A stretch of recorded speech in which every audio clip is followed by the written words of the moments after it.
How's it going, everybody? Today we are going to be building a Rhino racing shark. We'll be starting with the RD1.0 from Yokomo. There's almost everything you need to get started with a shark to build your own. I have some other parts off to the side which you can go check out in my first video if you would like. If you're coming from that video, thank you for watching. I appreciate you coming to this next one. If you're interested, I'm going to try to give you all the information I can about how to best do this. It's really going to start with building this kit first, so we're going to get into that. Move some of this other stuff out of my way. And we're going to hop right into the Rookie Drift 1.0. Get into this box. That way I can check out the manual and see what I will need to start piecing together first. Alright, so comes very nicely packaged. Not going to use it, leave it in the box. Got some cool stickers. That's what I did, like when I got my Ready to Run kit, it actually came with a really cool manual that was just really easy to read and put together. It also comes with some fun goodies. If you ever find yourself in Japan, take this to the track, and I believe it's a free pass. So what we're going to do, we're going to start with the shark chassis that we already got laid out over here. Set up to the proper spacing. I am going to need some screws though from this to just fill in some of the missing holes I have. Let me try to get some good shots of this so you can figure out where to set it up at. Just pause the video if you have to, if you are setting one of these up, and you can count the number of holes. That's honestly what I did. I went on the Super G website and I just started looking at the test car they had pictures of, and I started counting the holes and making sure it all kind of matched theirs. And so far it's driven really good and all been the right measurements. So there's that. Here's this side. Now when you do build your shark, you do not need to put these side fins, the screws on these side fins. So if you can see, they're not there. So these just have a little bit of flex, which does give the chassis a little bit of flex, which is nice. Start with that, and then let's go find our other stuff. Bag one. So this is all for bag one. Perfect. Grab that. Get these other bags out of the way for now. So for the front, it is going to be a 39.5, which is this one. I'm going to grab my little snips. Get this off clean. Link in the description for these if you want a pair. They're made by the soldering company, but they work really well for all this type of plastic stuff. Alright, let's grab one of those. And we also are going to need a rear, which is the 48.7. Grab this one on those rears.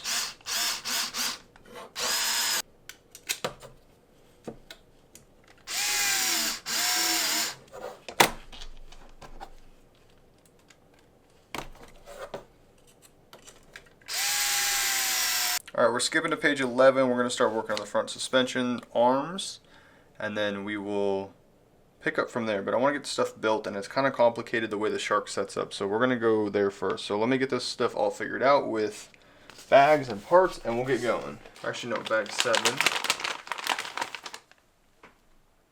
We're going to need those guys that are already partially built. Wow, okay. So 7 includes...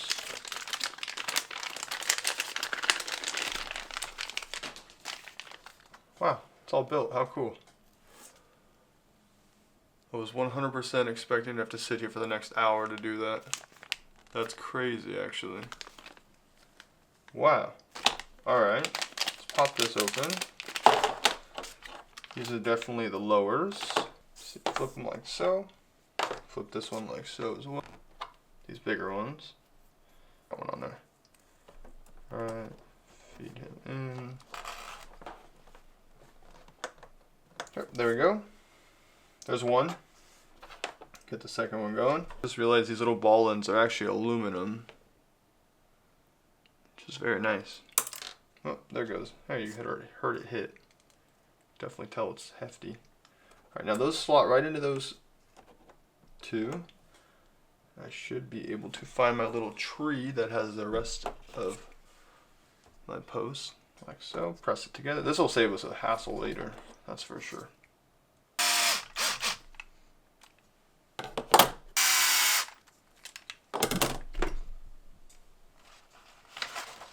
Okay. Whoa. Okay, so that's the front. Should all move freely. Starting looking a little bit like a car. Got some arms on it. I'm gonna be pulling more stuff out of bag 6 just to double check it. This is where we're gonna find some of our ball studs that we need. Lose those for now. We're gonna take these ones, the smaller ones, and install them on the fronts. Right ones. I'm gonna skip ahead and throw the rear arms on, get those out of the way. Next,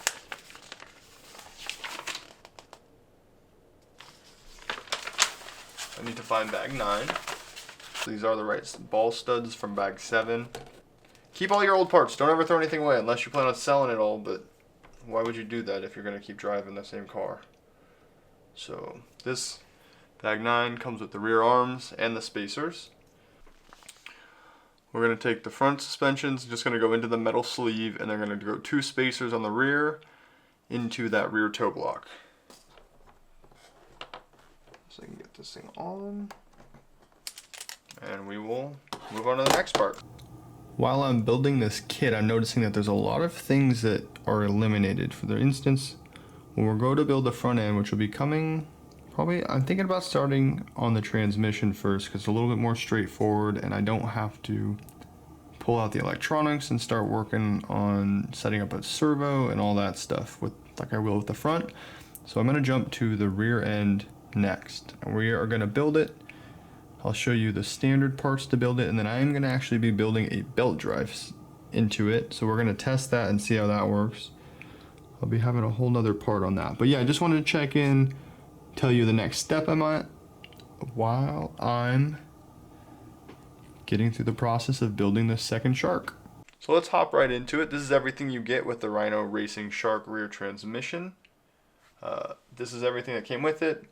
I'm also going to be adding a belt drive system to it, so there'll be a few things that are slightly different with this build, but for the most part it will be pretty straightforward. I am building a fresh kit out of a Yokomo RD1.0, so I have some fresh parts I'll be using for it.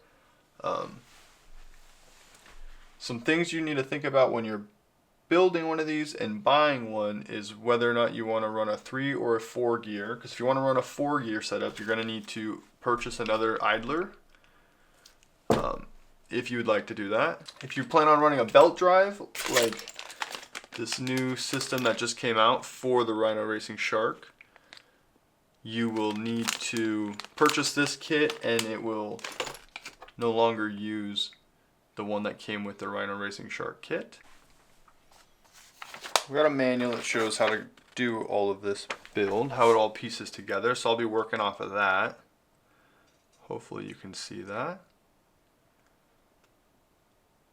Pause it if you need to, take a picture. You can also go download this from Rhino Racing. But yeah, so we're going to be following this sheet right here, and we're going to start figuring out what goes to what. Alright, so here's the case right here. We'll start there. The case is going to install right here on the chassis, like so. It moves the rear shocks back a bit, which is a nice feature for the weight transfer and just driving style of this kit, which is cool. What else? Just a bunch of the stuff is all pre-built, which is surprising. Alright, gear diff. Sounds like oil, feels like oil. We're just going to run it. We're going to send it. I don't really feel like doing that much extra work. So, we'll go with that. Now these are the bearings that come with the kit, so these will be going around this, I'm sure. Now with this belt drive on this system that I'm adding, it does come with a different top shaft. So we will be foregoing the original and adding just this new one right here because it's got the channel for the actual belt itself. I don't have an opinion on the belt drive yet. I will have one down the road, but for now we are installing to test. So we'll keep that off to the side. We'll take this other shaft over here. Need this and this.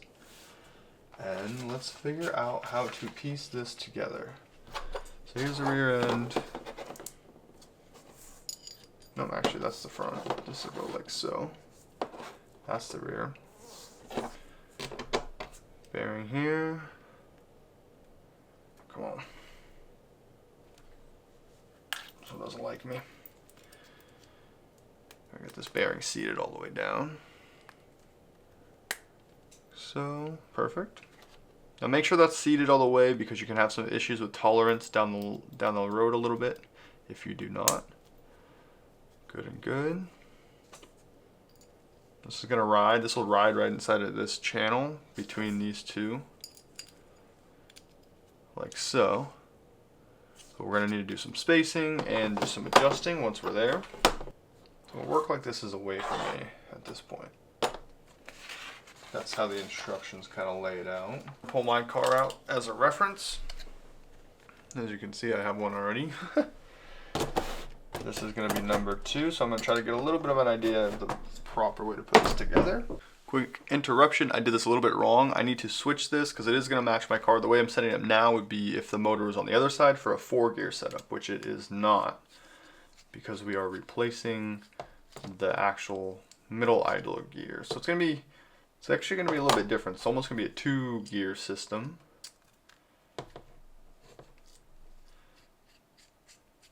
Get that put on that side, and we're going to match this up to my car almost exactly.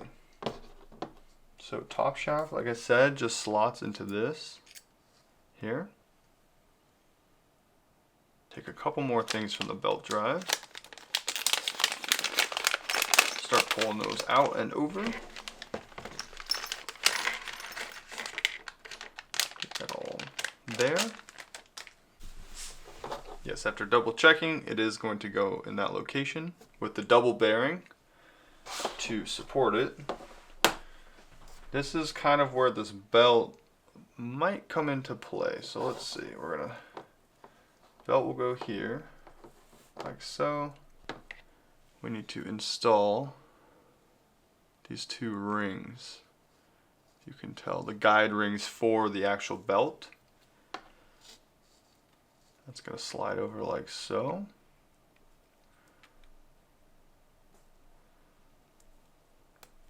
As you can see, right onto there.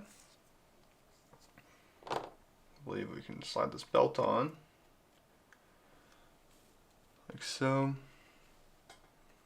This cup will go over it as well.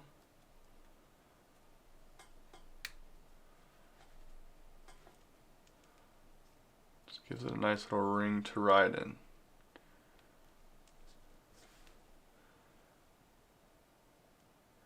So you turn your shark into a belt drive shark. Alright, so this will then go over this like so. As you can see, the belt's on there.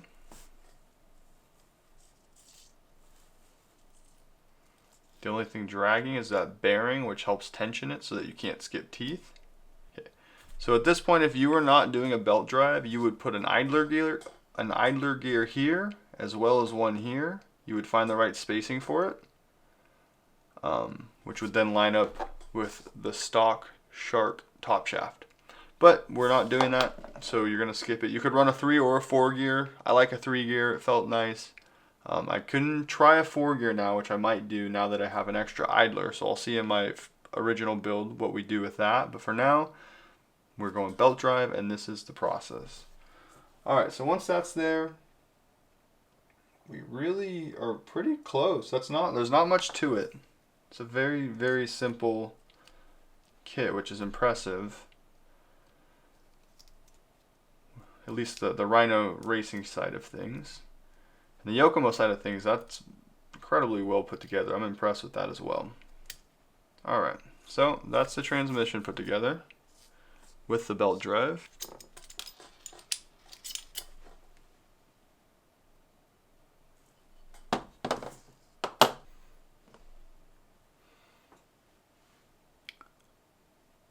Okay, stripped it back down just to get some good idea what's going on, why it's not working for me. Let's pin in here. This front slot. Washer. 2 bearings that came with the belt drive kit. Another washer. Checking this side.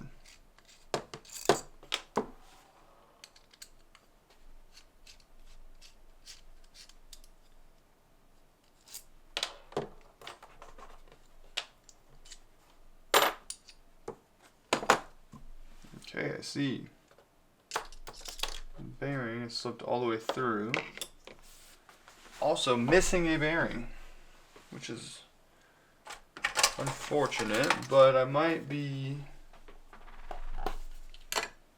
lucky because I think I have one from my last kit. Let's see. Alright, I hope you guys aren't missing anything in your packages. I might not be missing it, I just might be, I don't know where it's at. Should be everything. Let's see. But it looked like I was missing one of these flange bearings in my kit.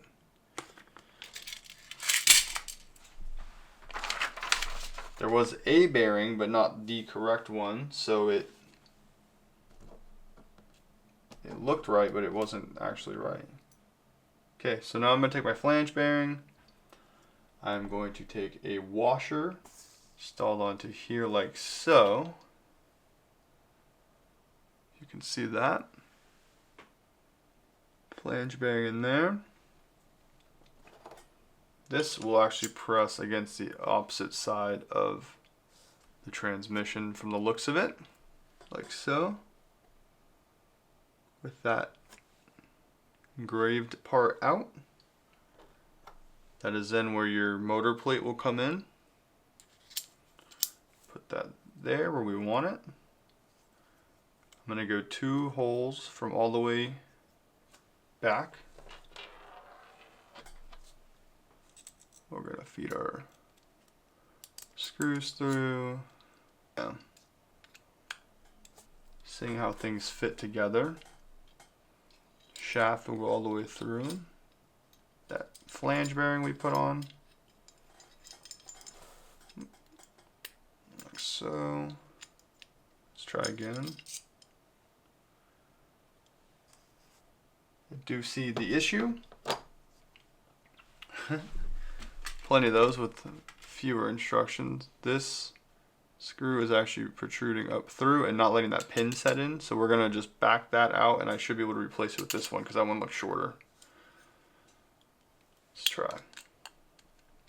Yep, it is much shorter, so we're going to swap these 2.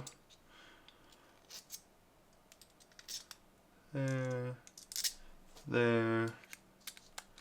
So the shorter screw is going to go in the middle of the motor plate 3. Got everything lined up with the belt drive. Make sure that bearing doesn't get pressed out. Start feeding it. Get this all together.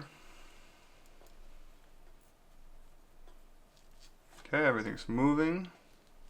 We're going to find our pin for this, for our spur gear, and throw that on. Add this all together. In the meantime, spur gear on to that pin. Feels really good. It feels much better than the first time getting it all put together. I was also missing a bearing, which made it a little bit tough. Let's get this tightened down. Okay.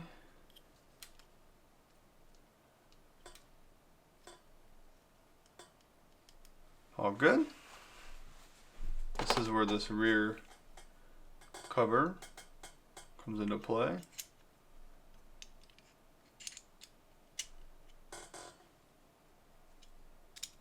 Like so. And that should be the whole transmission. We'll get our screws put into this. It's these short flathead ones. And those also act as a quick change. Obviously with this belt drive, I don't think it's going to be as quick change as before. but hopefully it doesn't need to be. That'd be nice. Alright, we're going to get the other two on the other side. So on the front of this transmission is where this triangular block comes into play. Things are just got to move around a little bit tight. You got to make them a little bit adjusted. Alright. Everything's still moving. A little bit of resistance. Alright, so I find my first spot. I got to make some adjustments on this transmission to get it dialed in. If you can see, it kind of slides back and forth. So I'm going to need to use a couple of the shims that came with it in the kit to get that adjusted.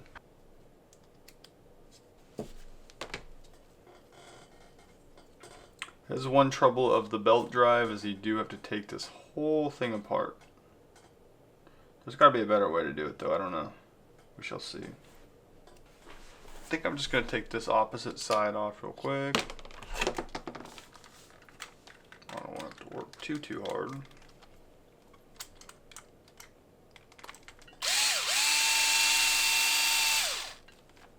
Real quick.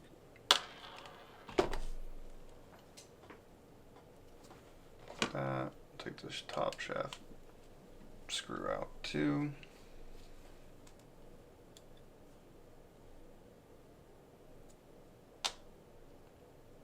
Should slide off like so. This is what we need to shim up on the outsides. They do include shims. Let's take a couple of those, see what we want to use. I've got two thicker ones and I've got two thinner ones.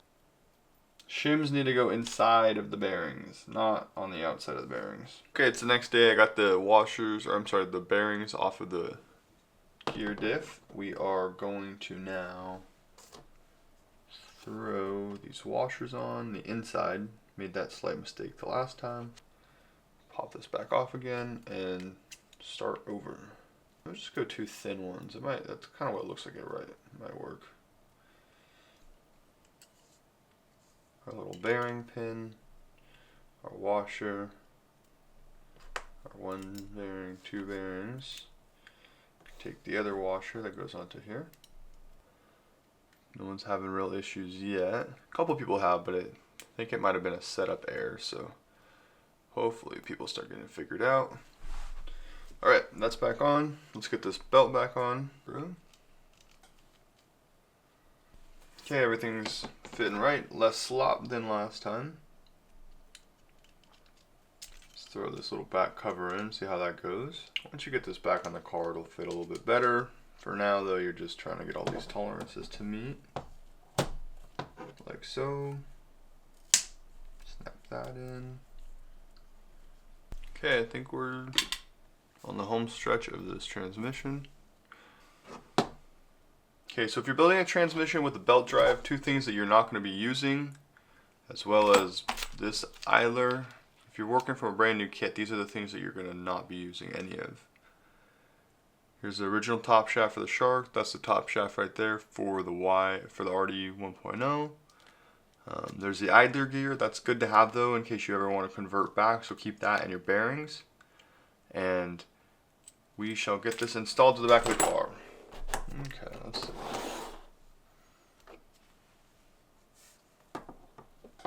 Alright, so we're going to get this chassis or this transmission installed onto this chassis. Pretty self-explanatory. Just line up your transmission holes. There's two screws. Yeah, we'll have to see how we like this belt drive system, see if it works out for us. Alright, so I got all the stuff I need to get the direct drive steering set up.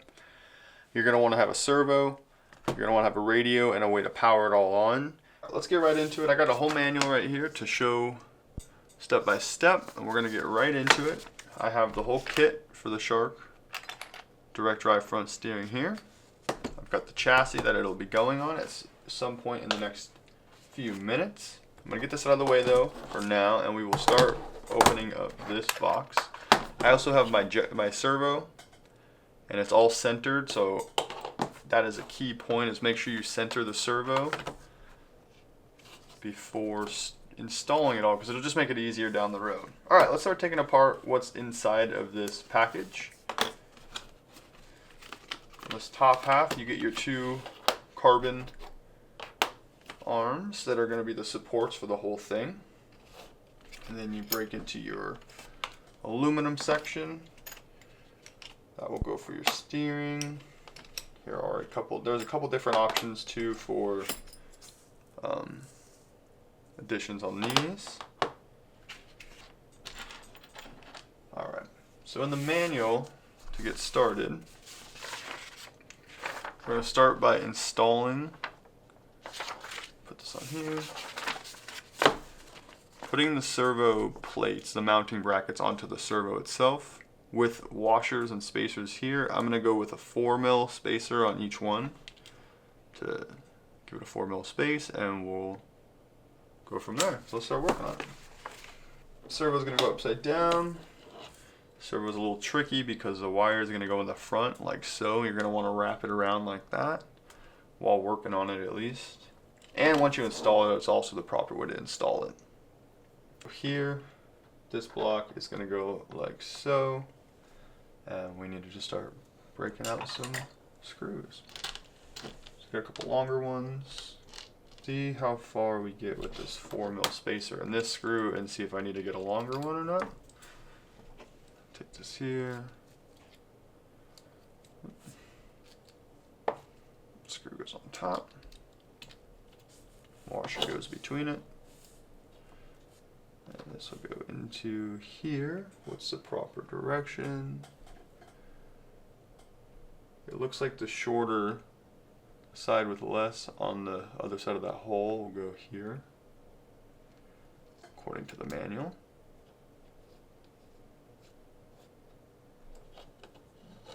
Like so. Look at the next one. Make sure it's all straight. There's no real guide here, it kind of just presses in, so you gotta kind of make sure it's all aligned where you want it.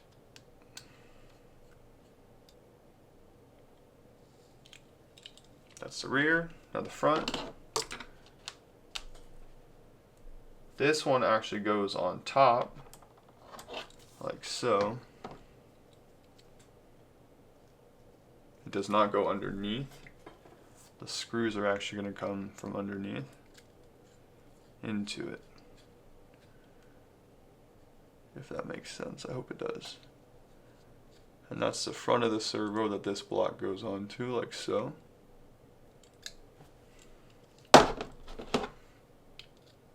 Get our next screw.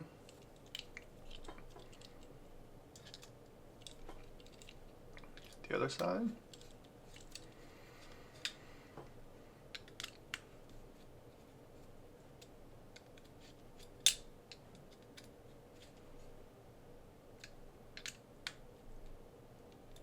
Now this is what's going to give it the angle that helps you with some of the angle when you turn and the suspension works up and down. It'll get less, you'll have less kick out when your suspension's compressed.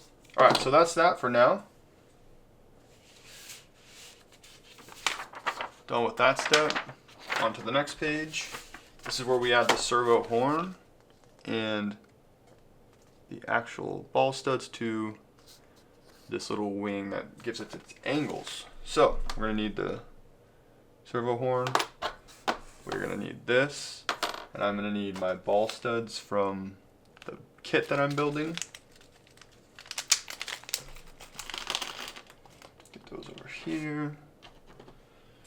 Anything that's metal on metal, you're going to want to put a little thread lock on just to be safe. So now this, let's figure out how this goes. Skipped a little bit. We're actually going to start by installing this. Like so. So let's do that.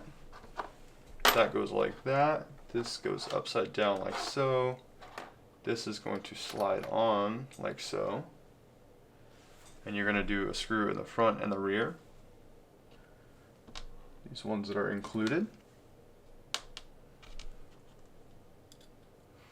Now these are hard to get to, so if you're gonna Loctite, do it now. Or you might kick yourself when you lose one on the track. Not too bad. It's a little long. Let me see if I can find some shorter ones to clean that up a little bit.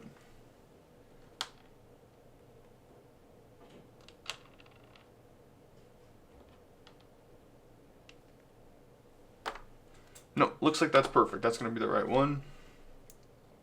Do the other one now.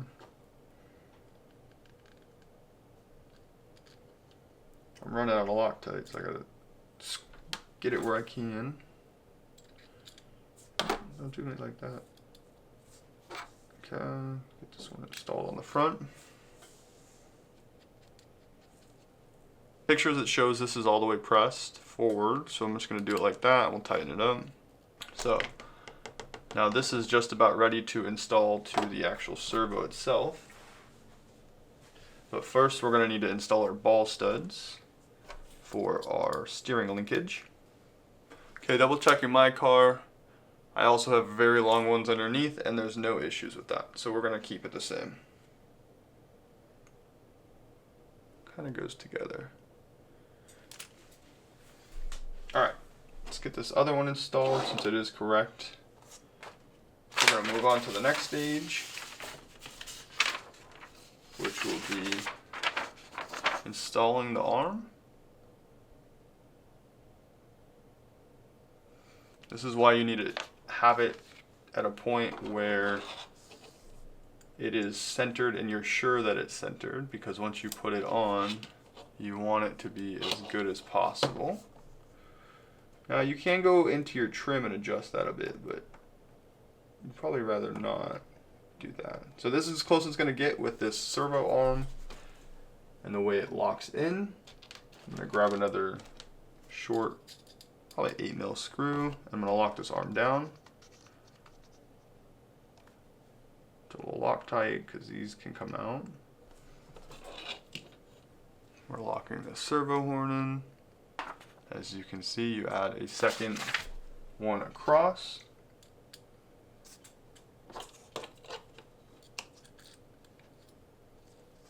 Which is not that one. It's going to be a longer one. Probably this one. We'll Loctite on there as well.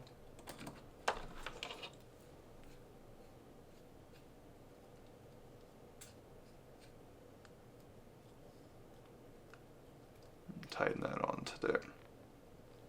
And that should make sure nothing goes anywhere. Actually, that's very tight.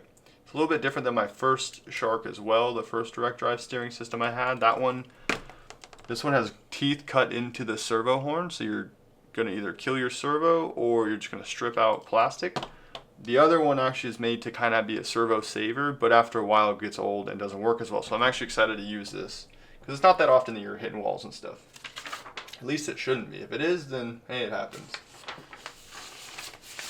Alright, now we're on to this next part where we add these small inserts that are actually where your carbon's going to lock onto the sides of. Alright, let's get to this next step. We're going to be taking these smaller screws right here. I don't know if you can see that or not. It's real tiny. Those will be going into, let's see, here.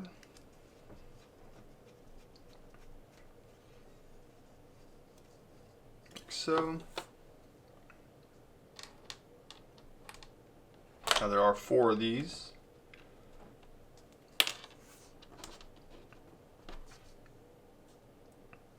They're a little small, so don't lose them.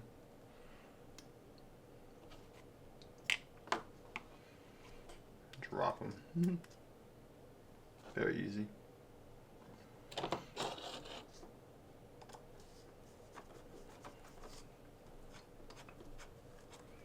Okay, those are in.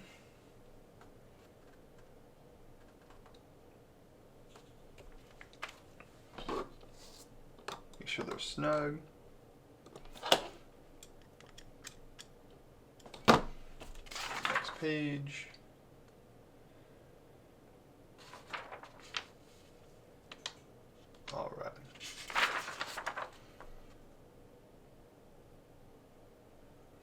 Next we're going to be installing the rear bracket onto the chassis and this front bracket here as well, which is then going to attach to this. So let's do that real quick. Luckily they give us all the flathead screws to go underneath the chassis, which is very nice. Need 4 of them. You're going to need your chassis. Here, you're going to need this block. Them started.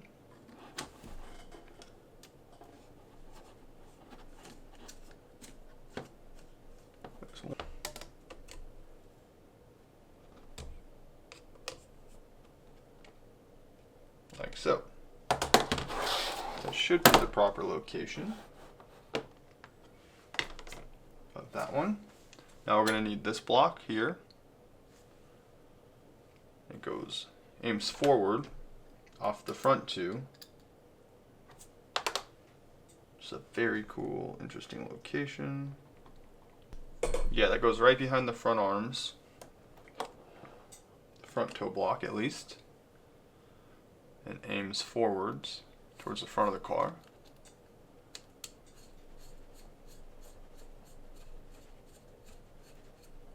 Like so. There we go, it's all snugged up. Alright. Now the next step after that, done that.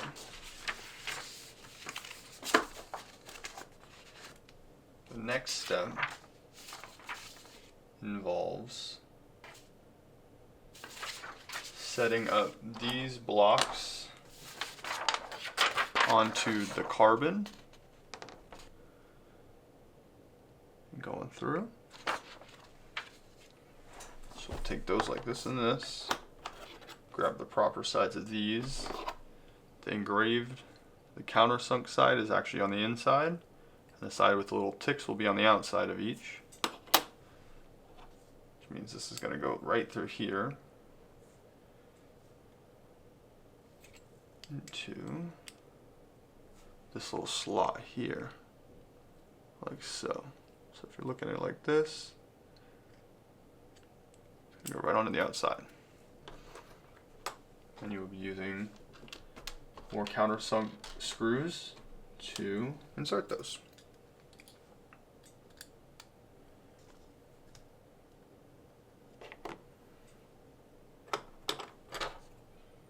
Start the screw there, this block here,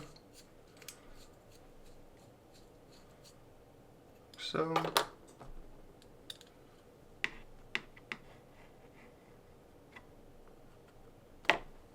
Next one.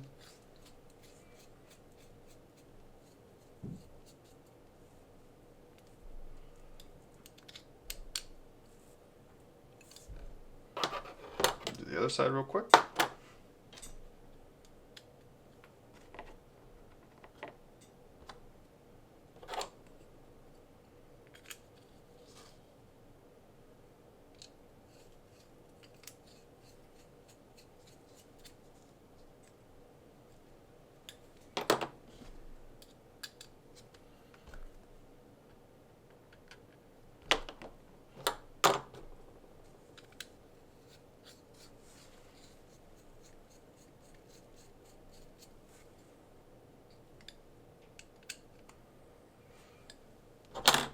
Okay, we're about to start assembling the whole system into the car with these outer arms, which go here and here.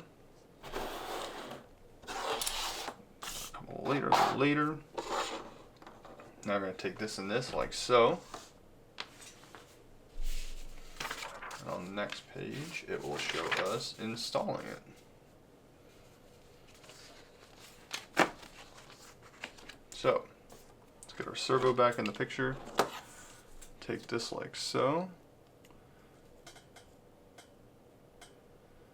This is now going to go into it like this, as you can see. I'll start one of these screws on this side.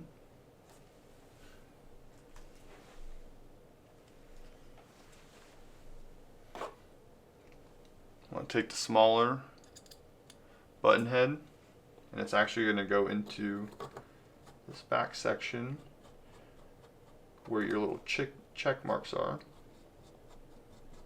We'll just get that on there lightly. As you can see, that acts like as a little slider for adjustments if you ever want to loosen it and adjust your steering angles and all that. It's part of the reason this car is so cool. Gives you a ton of really unique adjustments that you don't find in other cars. Let's grab some more flatheads that we're going to use to install this with. Need a few of them. This is going to go onto the car here and here. And we'll just start getting it set into place. It's going to be a little bit hard to see, but I will show you.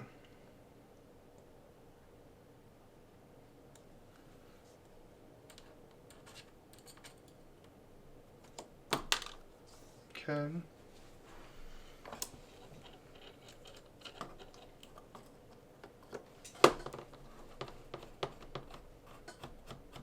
Flathead one's going to go into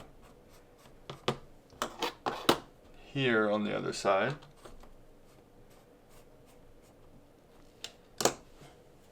You're going to take another to the back end, which is slotted down into that purple mount on the rear.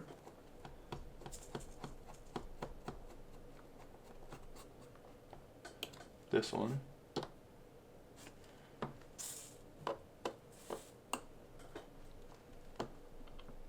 Okay. You're going to make sure your servo's set up on there, and then you're going to take this side and start fitting it in.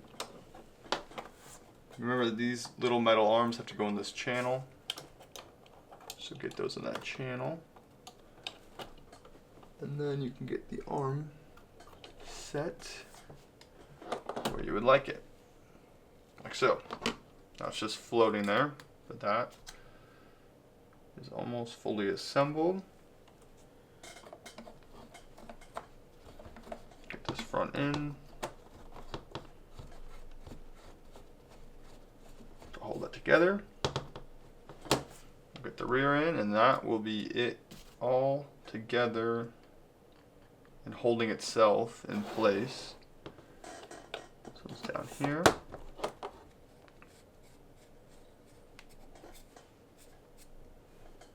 Okay, it's all in. Snug. Now you're going to want to add another screw here on this adjustment side. It's going to be a small flathead or a small button head.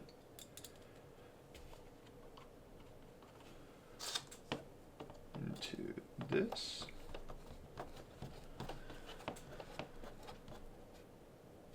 And keep that lightly in there so that you can adjust. Now let me show you how that looks.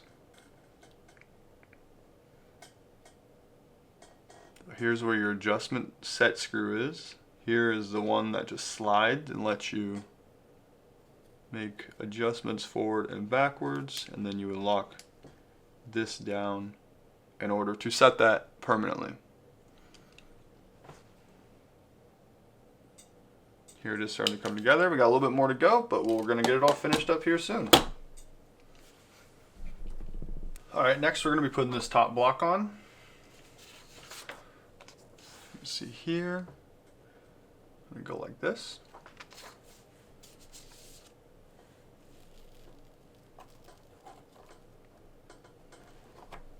Like so.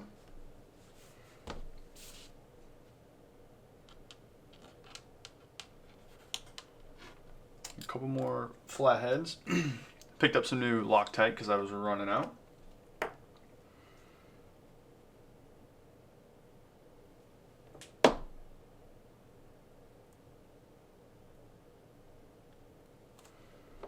Alright, do one on this side and then one on the other side.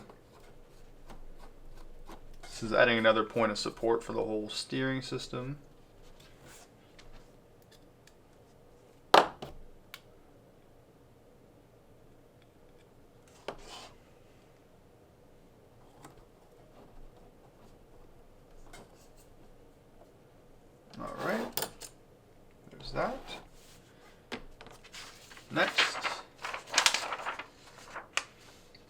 take. Let's see, let's check on this one and see. It comes with two. I think one works for an RDX if I'm not mistaken. We're gonna use the smaller one that has less holes on it for mounting. That one can go off to the side.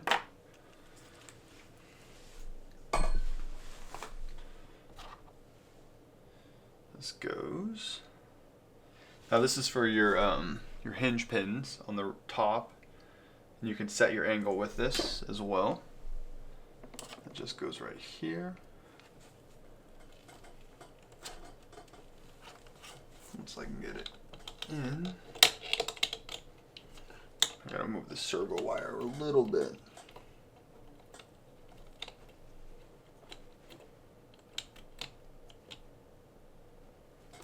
Let's see.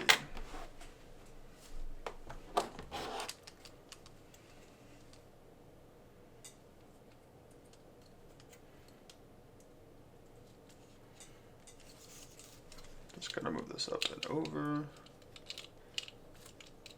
And slide the servo around a little still so we can adjust.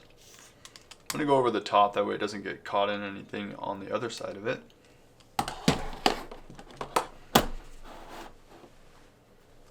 Alright, so those screws are there. Now on the back side of this, we're gonna go 2 button head screws. Actually, I think I have that flipped the wrong way. Yeah, let me redo that.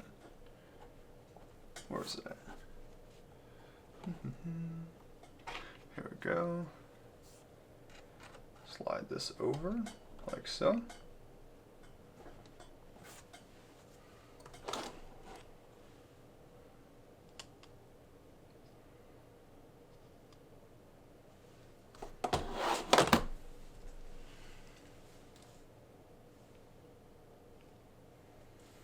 And we can actually throw the upper arms on while we're doing this in the process after we get these button head screws in. See what sizes we have left still. 10, or probably 8. Probably the proper one. Yes.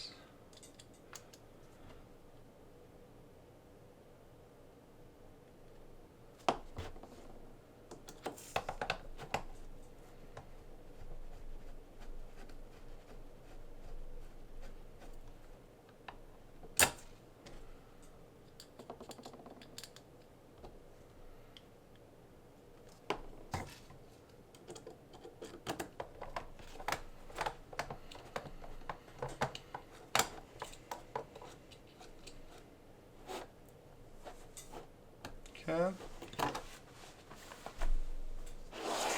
Front side. Just keep moving through, make sure there's nothing else we're missing. The next one.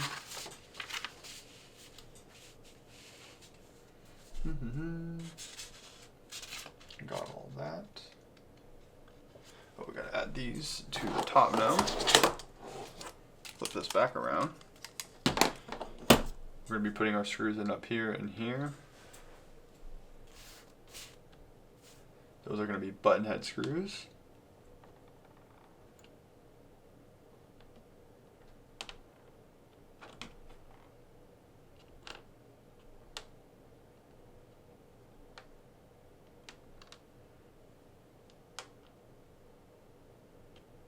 Okay. A couple of these.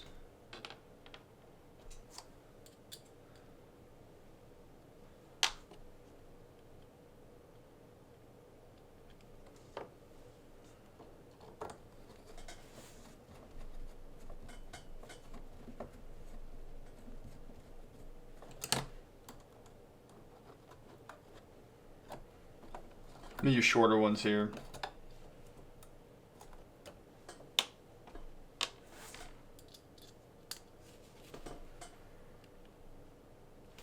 Okay.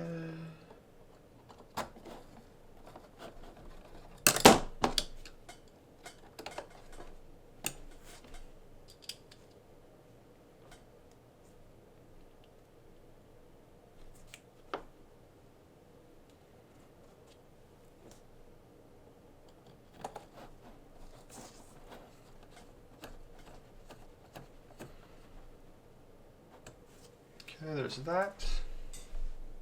We did those ones earlier. Okay, now we just need to put the front shock tower on, as well as our suspension pins. Or do we do that? We can do that later potentially. Let's see. Alright, here's a tower. It's going to go on just like so. Since we're here though, I'm going to put these upper arms on. These front uppers. This should probably be that one. This one will likely be that one. Double check. Nope, it'll be switched like so.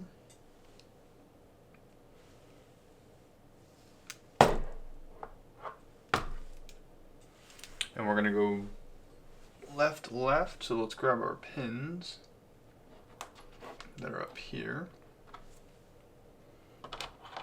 Oh, forgot about that. Actually, I'm gonna wait to do these because I'm gonna need to see what spacers I need to use. Actually, do I have the spacers?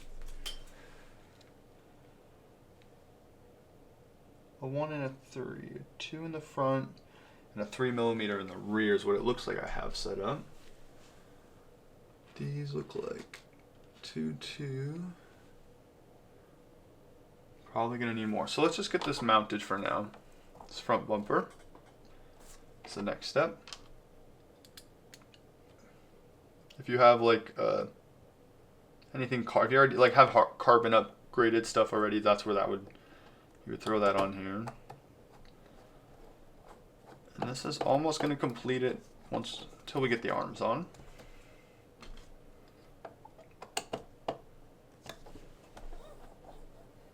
Everything moves freely. We do have some extra stuff left over, which is not a problem, because I believe that is everything we have to install. So that's going to be everything on that end. We do need to do the turnbuckles still. We need to make those. Let me find the ones I need, and I'll check back in. Okay, before we get too far, I am going to insert these pins though, where I want them to start. It's going to be the bottom lower on the outsides of each. And when I do that, I'm going to insert the actual screws that are included for it as well, that go into the plastic, into the back side of the metal. I'll show you in a second. Get my wrench. It's going to be a smaller wrench. It's going to be for these little guys. These much smaller ball head or button head ones. And we're going to take that.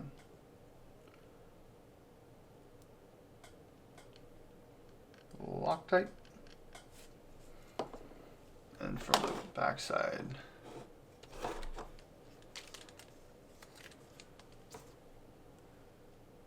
see if I get you a better angle.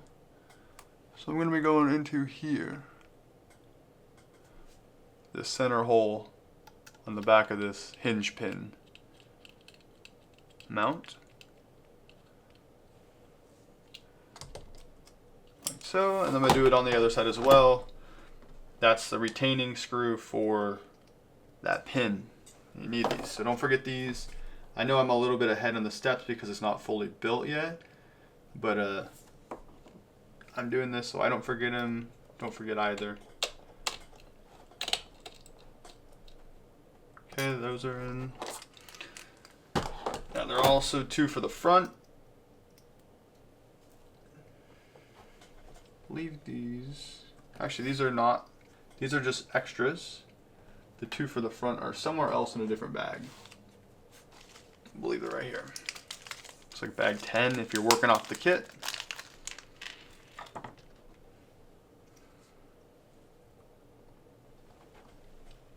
Yes, bag 10 has the smaller button heads that fit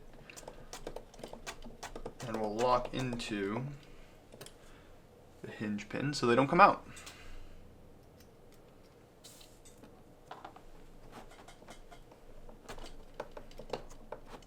And we're almost there. For the direct drive front steering, I'm working on the turnbuckles next. I'm going to give you all my measurements, show you where I set up. I'm just going to set it up like my my first car because that seems to run really well.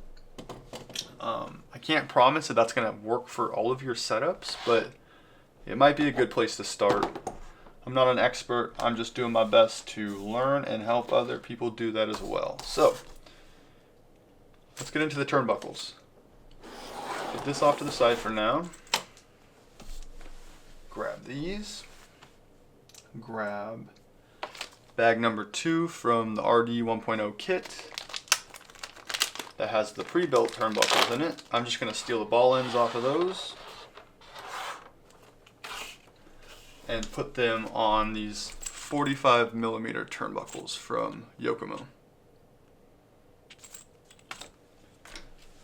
Let's see. Alright, let's get these just unspun.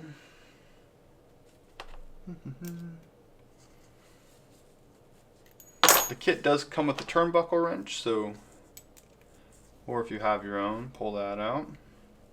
You should figure out that you're going the right way. Now these are grooved on one side. I always forget what that means. So we're just gonna do what we can do. Alright, so here's one side of it. Grab the other side. I don't believe the new turnbuckles I'm using have the grooves into them, so we'll just have to figure that one out. Maybe put a little mark on them. That way we know. There's one.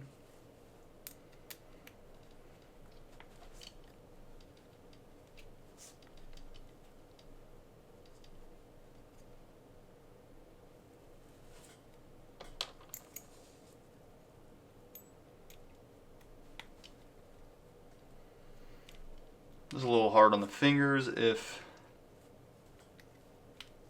you mess up, or if they're just stiff, but it does hurt a little bit, so maybe you want to grab a wrench, or I know a turnbuckle wrench works pretty good.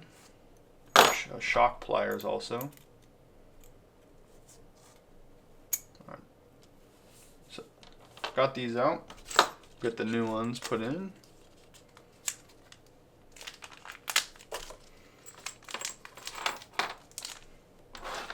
You can see the difference in length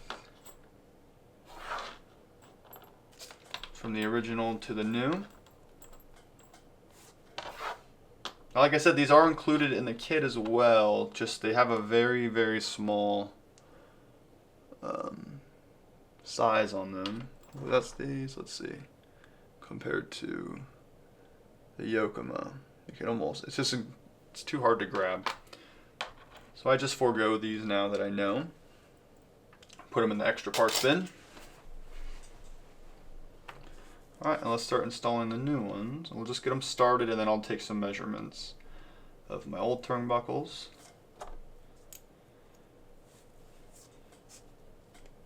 Just get started. Now with these are actually a little bit easier to see which way the grooves go because they're just cut so clean. You can kind of see. Okay, that's on there now. I can hold this and actually just adjust. Can eyeball too. And just crank this one on as much as you want until it looks like your first one. Get close.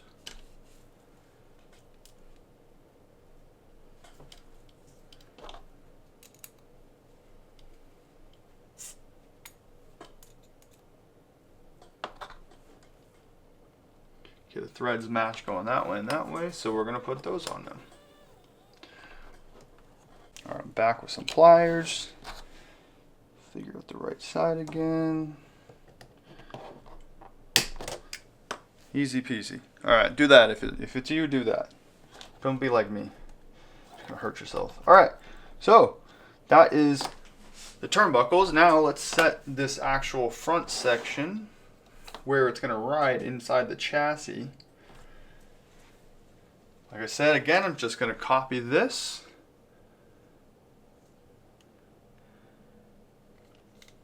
Let's see if you can.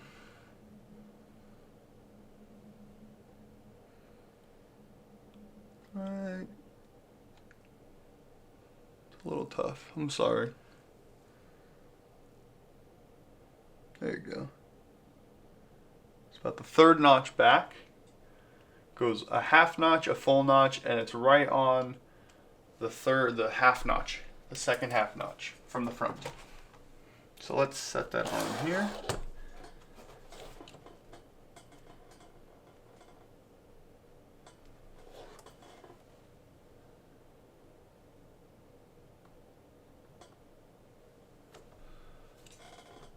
That's assuming these are all cut the same. We're gonna go right to there.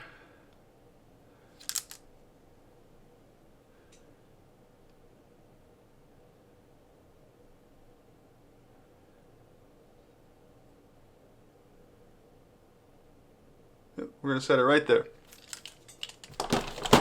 And then we're just gonna tighten those screws down.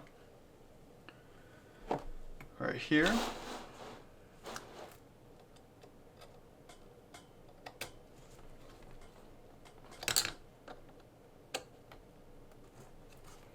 On the left and the right side of it.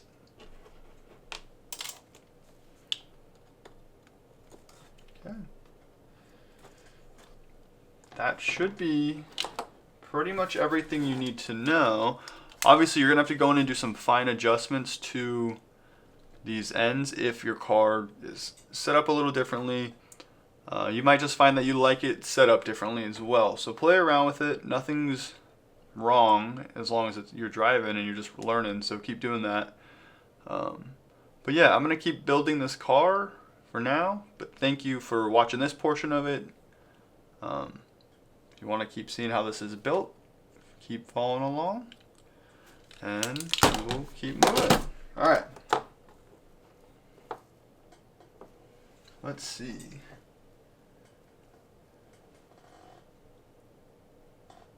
That all looks right.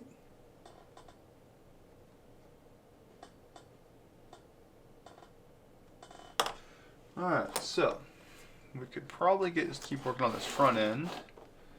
Start getting into some of the plastic parts on it. Getting the outside hubs all set up. I just have to find them.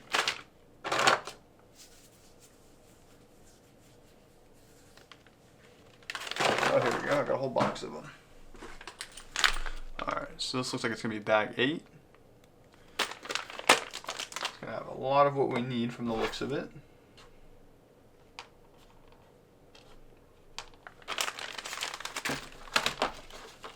For the fronts and the rears. Got them all in a tree.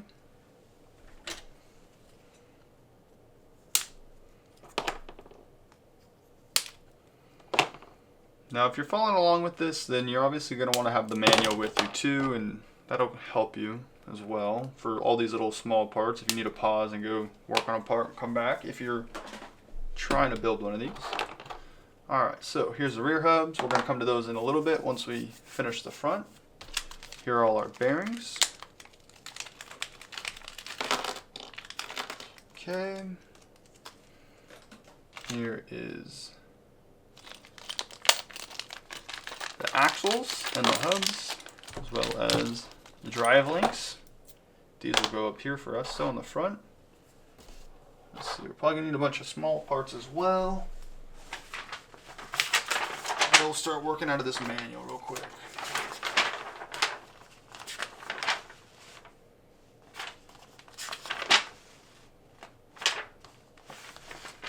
Alright, here we go. This is how this all goes together.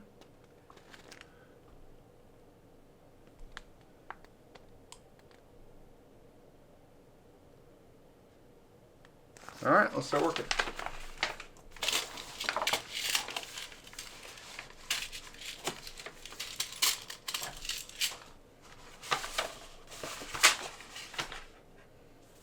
Alright, so these fronts, I believe, are going to look like this and like that. They're going to get 2 small bearings each. So the axle is going to run away and then through it, like so. All right, let's do the other side. Small bearing, small bearing.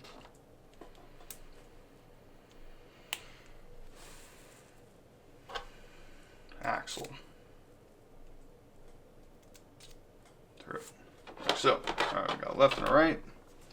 Now we're gonna need some more plastic stuff that came off of a tree. So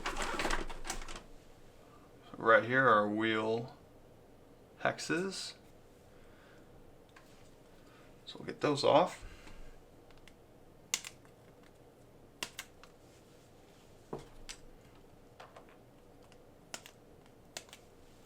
It's also our shock towers, or our shock caps, or our shock ends on there. So we're gonna, don't lose that piece. All right, the slimmer ones I'm guessing are in the front.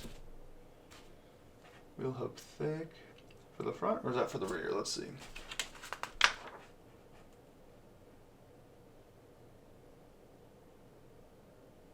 So the thick wheel hubs are gonna go in the front and the thin ones are gonna go in the rear. So one on each side. Then we will get into this bag, which has our pins in it that lock it all together. Drop this over here on this side. Got some more ball studs that we're gonna be needing. All right, do these need a washer? Let's see.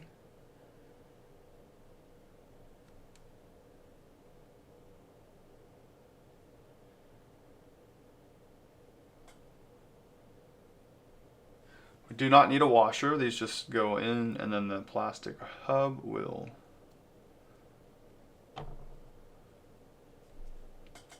fit right on top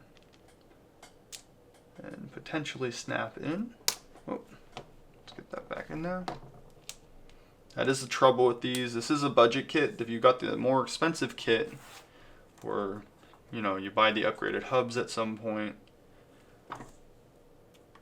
this is all more, a little more set up, dialed in. All right, so that's on. It's just a press fit, so be careful. I'm gonna do the next one for here. Tweezers come in handy for this too. These little pins.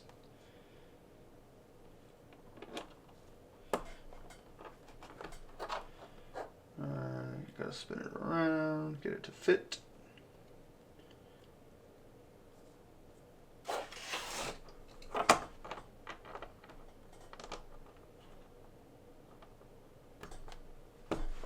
Okay, that's in. That works. All right, so there's a bunch of these little ball studs. Let's make sure they're all the same, or if they're not, which ones are different. So those have a short threads on them, short threads, short thread, short thread. That's a longer thread. It's another long thread, and then another short one. All right, so where do the longer ones go? Ball stud. The longer ball studs are going to be reserved for the rear of the car, so we'll leave those back there. We can start installing our ball studs on these now.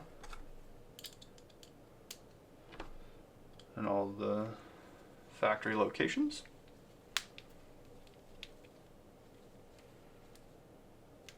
This car is going to take shape very quickly here.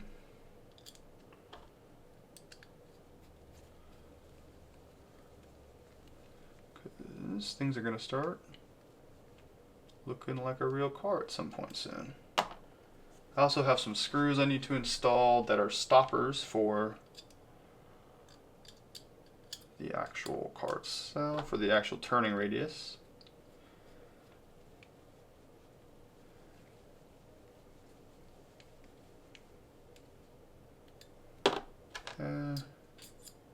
This is just into plastic, so don't over tighten it. You don't want to strip the plastic out. Okay, then we're going to need another one, which is going to go to the middle location on these. It's going in a little crooked. Let me re-straighten that.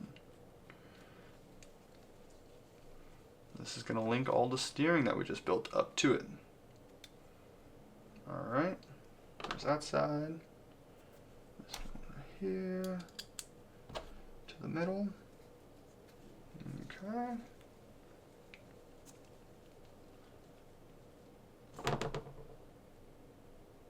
Okay, it's there. Now we can start attaching some of this, at least the steering and the bottom portion. Could put the top arms in a second once we figure out the proper spacing. For now, let's do this. Actually, I need to find a different screw real quick.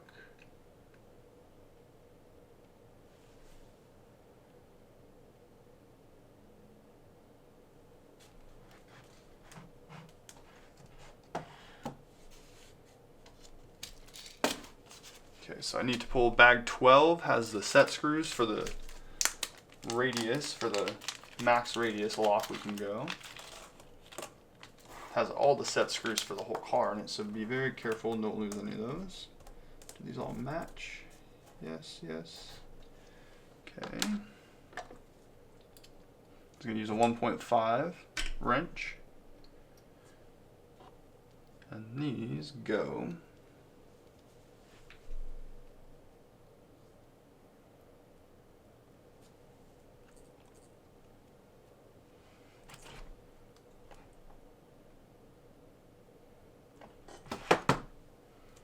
Just go right in here. There's your steering stoppage, so you don't oversteer and hit. So we'll just run that to the top. I'm not exactly sure how deep it needs to go. For now, that should be perfect. That's easy to adjust later.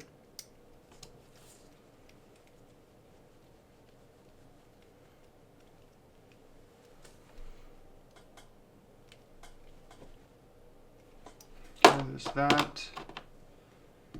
Okay.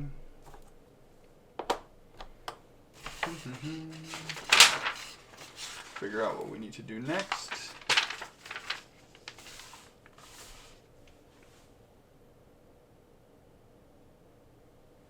Now I need to find some upper arm spacers that said they were in bag 6. I don't know when I opened that one. Are they somewhere around?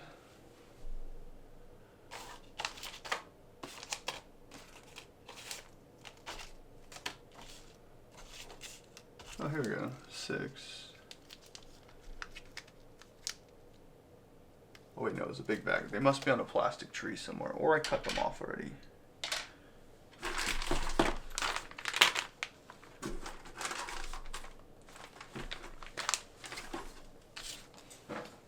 They've probably been cut already, so let's use these.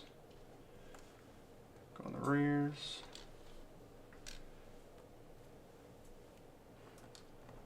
Go. See, these must be them here. Let's try those. These go somewhere else.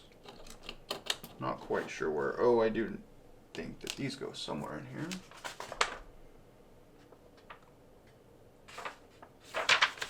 Spacers must go in the rear.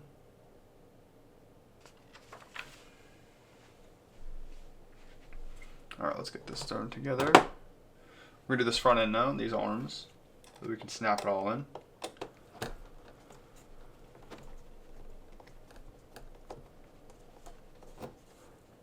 Okay, here's that. Move this out. We will start by taking one of these arm spacers.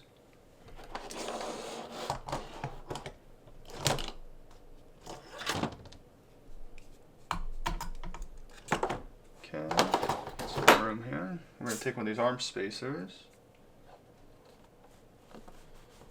into here, right here. Then we're going to feed the arm in.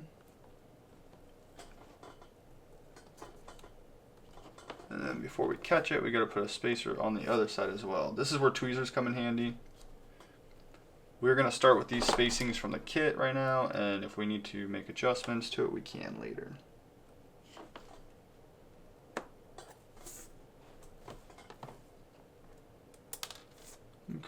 try again.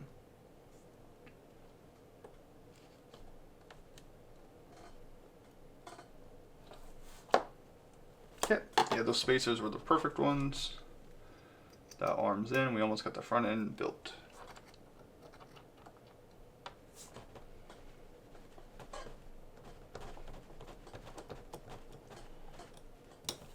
We'll do the other side now.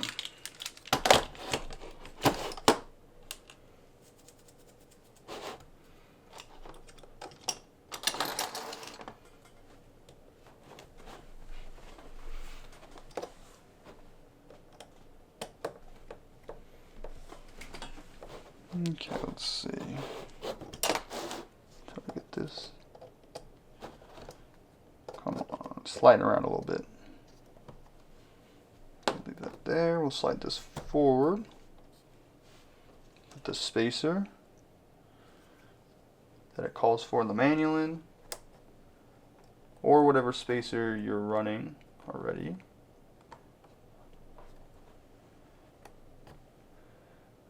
Going to grab our arm, which is migrated. Start that. Grab tweezers. Grab our next pin. Feed it in. Oop. Don't lose it.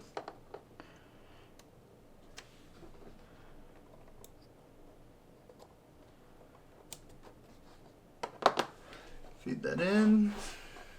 And get it all set and fit, yes. There we go. Now we'll snap this whole front end together and it'll look like a car. It's in. Spin this back around and can start putting stuff together.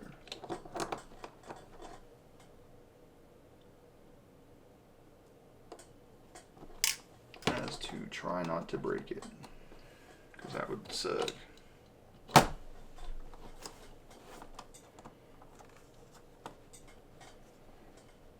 Now these arms came preset. Also, when I built my car, I just took it identically over. So, all right, there's that one. Let's get the steering in.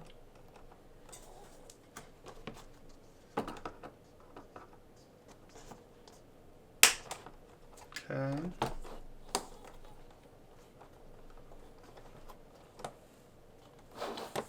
Get the other side going.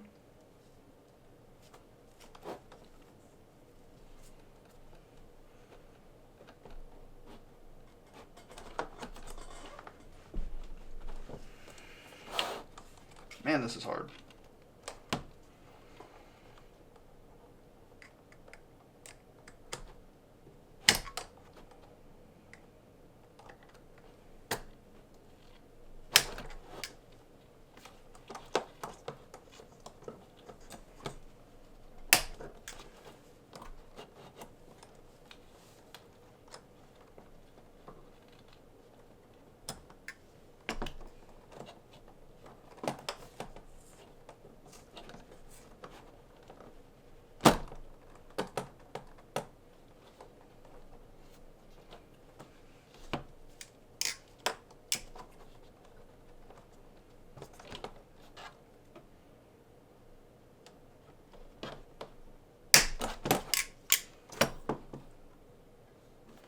Okay, we got the front end on. You can tell it's a little off though because the turnbuckles are giving me some funky steering, so we'll have to adjust that a bit. There's also a lot of play in this top end. We'll probably adjust that too. Alright, let's get this moving along a little bit farther. I was just checking my car, see what's what. It all looks the same, so I'm pretty sure we're in the right direction. This front end though, I'm going to have to do some adjusting. I might have to pull the servo back a little bit. It looks a little bit, I mean, they look pretty similar, so I don't know. We will just keep moving with the build and we will do the tuning and adjusting as we get through it. So, alright, so now at this point, servo's here. I'm going to unplug this my receiver servos here. Keep that there for now. Alright, let's get this installed, this top plate.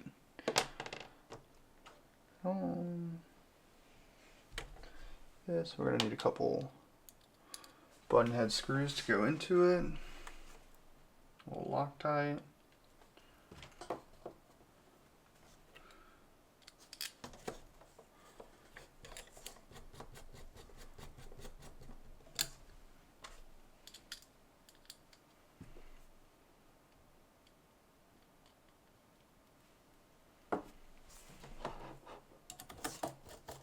Gonna work our way to the back. Alright, there's that. Let's get this into here, like so. And fit it into the right spot, right there.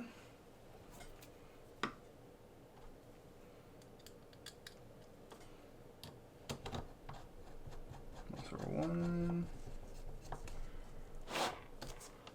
It's our main support for the chassis.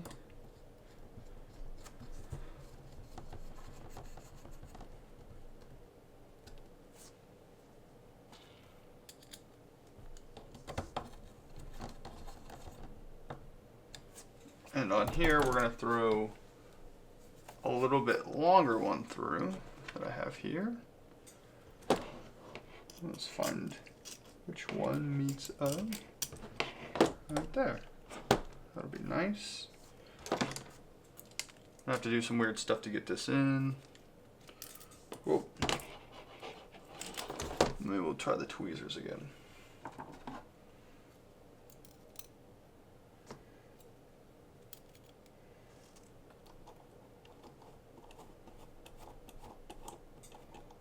Alright.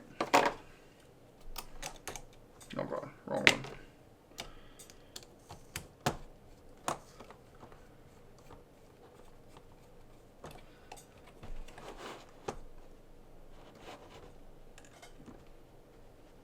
Okay, get that nice and snug.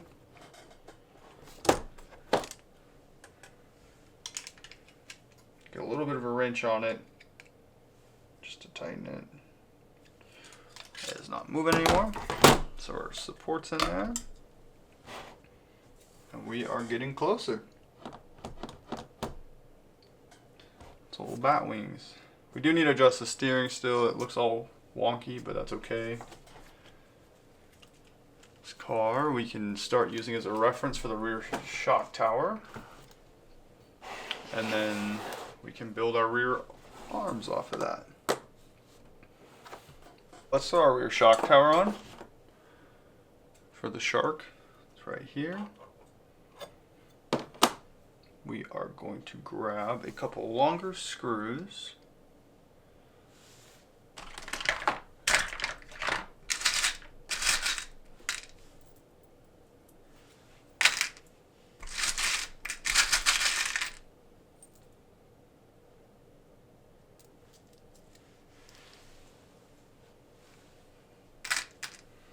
Alright, I got a couple of screws I'm going to use. Let's grab my wrench. We'll start slow. Instead of going straight to the drill.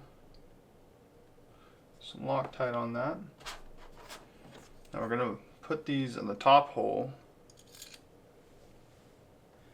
into, let's see on this one, top of this case that will actually stays flat across the way this way. Okay, that's there. Let's see, next I need to start building the rear hubs.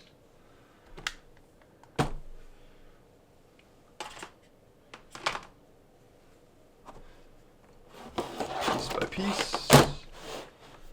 Grab some of these little guys. We're going to need a bunch of those for the fronts, or actually for the back. There are our hubs. Set them up with our bearings.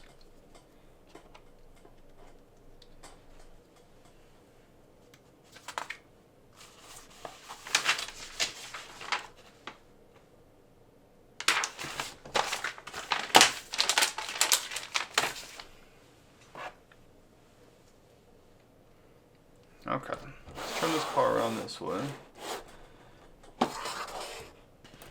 Starting to look good now.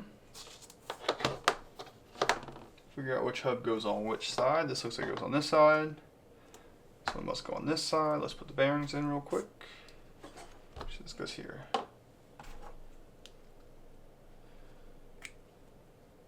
So the smaller bearing goes to the outside. Am I still wrong?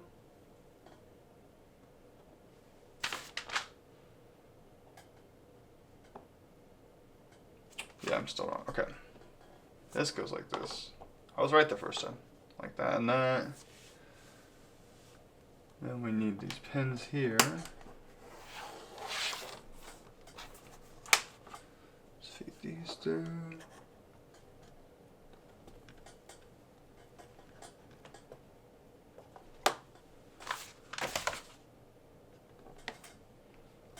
So, get this side fed through.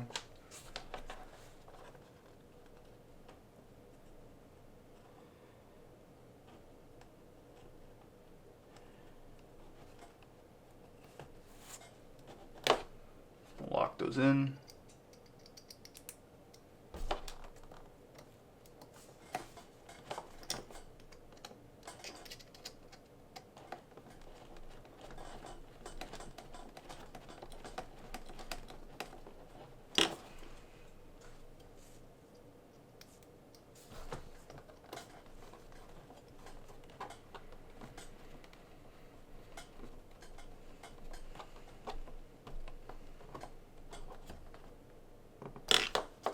Okay, there's that and that.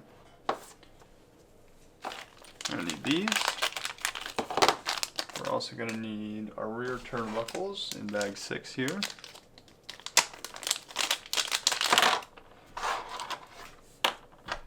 One for each side, one for each side.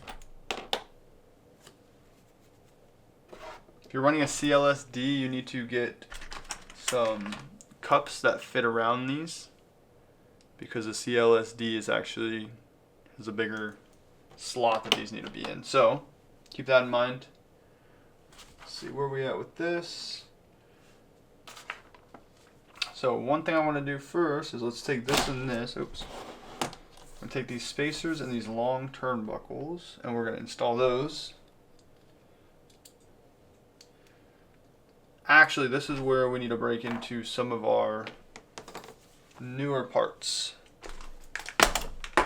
that we have bought separately.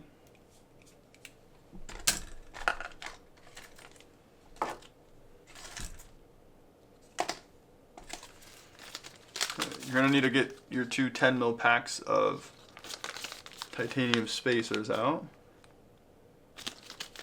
And we're going to break into those. You're going to need one pack for each side.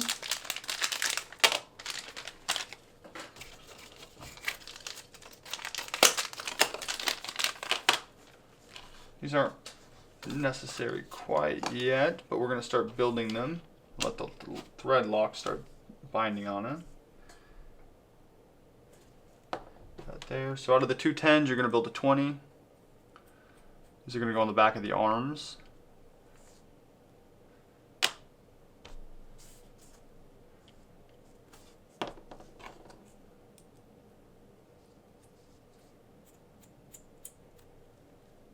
So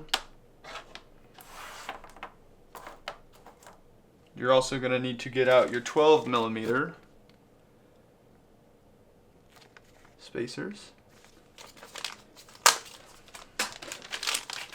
And those are going to go on your hubs, the backside of your hubs, with your ball stud going into them. So let's grab these ball studs.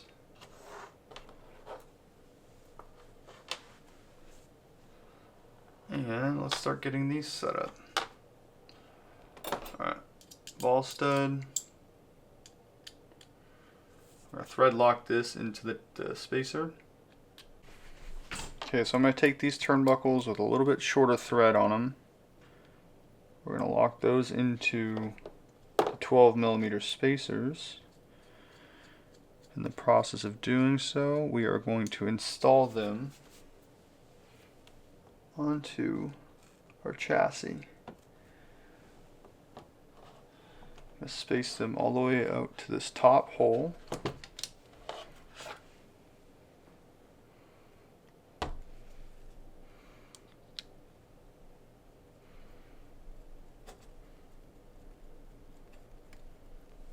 And just get that spacer started with the turnbuckle, obviously, with the ball stud.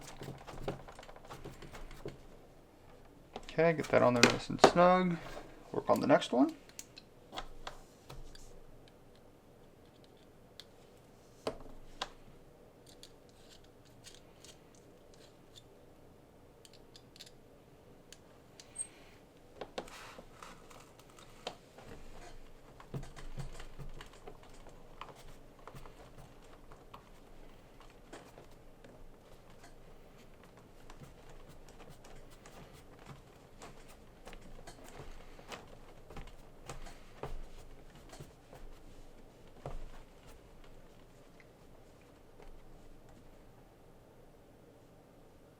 Okay, there's that.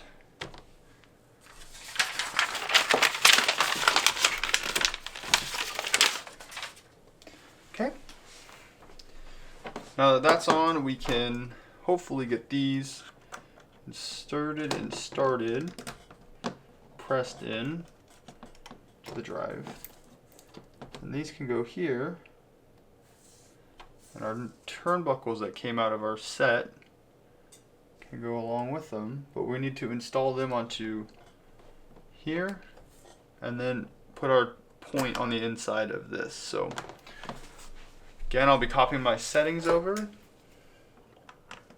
Let's install this here.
Okay, so the ball studs we're going to throw in through this side. Take these. So I get some extended ones. I'm not sure what other guys are doing, but I got some longer ones that are a 15mm screw length on them. You can see that. These seem to do the trick for reaching the back just enough so I can get a screw on it, a small nut on it. Which I just used leftover ones from the kit to do it with. Like so. Get that ball stud in there.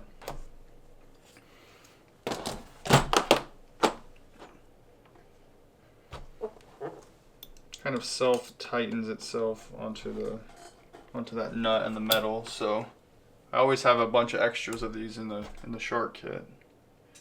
That's how I figured it out the first time. Okay, let's do the next one. Let's get started.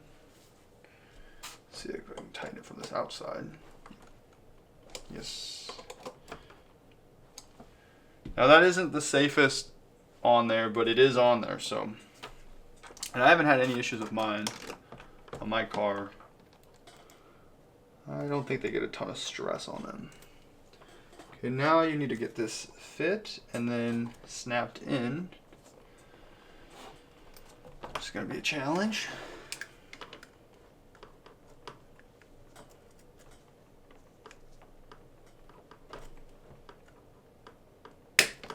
Okay, we got that in there. Let's get the other side so I can show you what's going on and explain to you what you're gonna have to adjust. This car is almost built completely now. A few odds and ends, shocks to go, but for the most part, nothing crazy. All right, the rear end and the front end are now put together with their links. We just need to do final adjusting. As you can see on the rear end, there's a ton of camber because I moved this in and I also moved this outwards on this arm to match my car. There's a full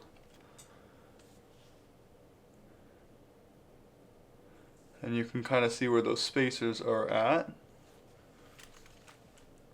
But so yeah, so the 12mm spacers help you get this aligned by pushing that back. If not, it's like a crazy angle going to that and it doesn't work too well. So that helps you push that back. The other spacers that we're going to be using with the 20mm on the rear, these are for the shocks. These are going to go into the rear arms, so we can kind of start working on that. Let's see, which ones are we going to be using? I'm not sure which ones are the shock ends. The shock, no, that's a turnbuckle one. That's also not the one. So yeah, let's get started working on the shocks next. Okay, on this rear, I'm just going to put these pins in. And let's see where this is at.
Okay, let's get these pins installed real quick and these drive, these hexes on here. On there. These are the thin ones, like I said earlier. There we go. It's on. Just be careful not to lose those. It'll be a pain. Don't have wheels to put on yet though, so we kind of got to deal with it.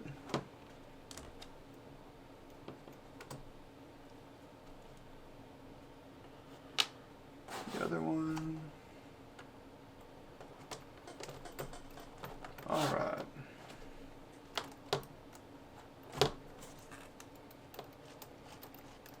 Okay. Next, we'll start working on the shocks. All right, we're getting towards the end of this. Let's get the shocks built. We need the oil from this bag. Let's see what weight this is. So they provide 50 weight with the kit, which is cool because I only have 100, so I'll get to see how this works out. These are not the best shocks in the world, but there's no reason they won't work for everything you need them to. They're gonna look funny on a shark because they're all plastic, but that's alright. Alright, let's start slicing all this open. Here's the shock bodies. Get those all out.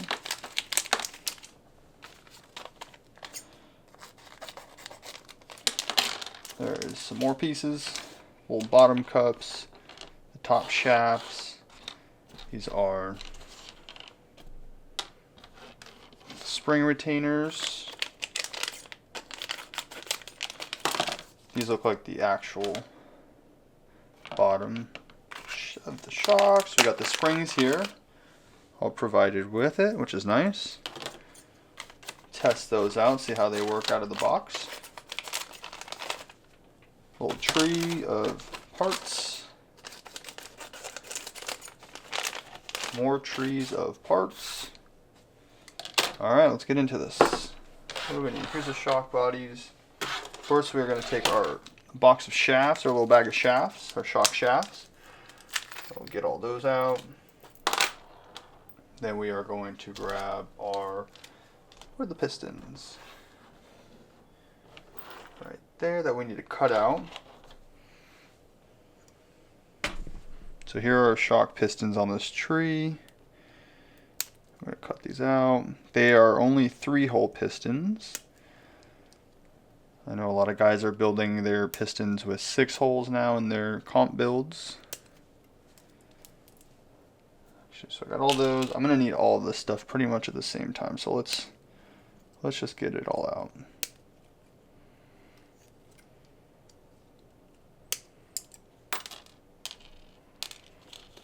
Shocks are easy to build as long as you keep everything in the right order, because you just do them back to back to back to back, and it all just flows together. It's very repetitive, but if you do it with a good system and you take your time, you can make even kind of cheap shocks like these work really well, which is what we're going to try to do. And then if we can't get them working well, we'll just go get some big bore shocks and run those up. Keep the colors matching. Alright, that tree is empty. Let's move on. Let's get this tree cleared up real quick. These are the retainers. These will hold a bunch of it together on the top.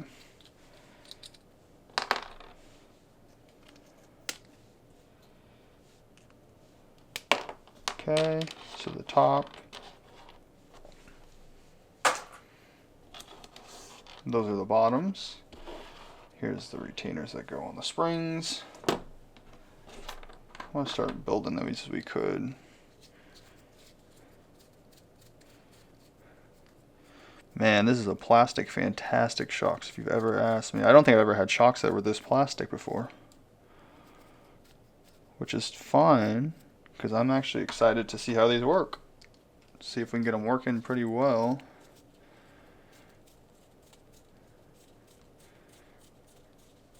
In this budget shark build. Not really a budget shark build.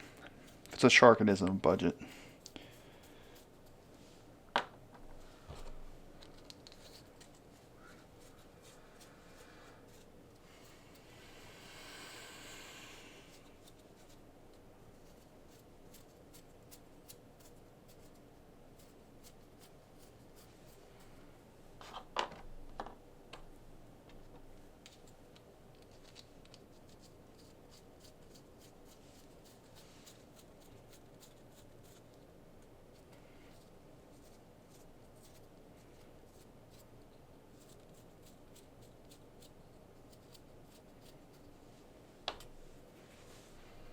Alright, so now that those are kind of all prepped, let's get these shock shafts going. I'm going to need to figure out how to... Well, I need to find the C-clips. There we go. They're in here with the O-rings.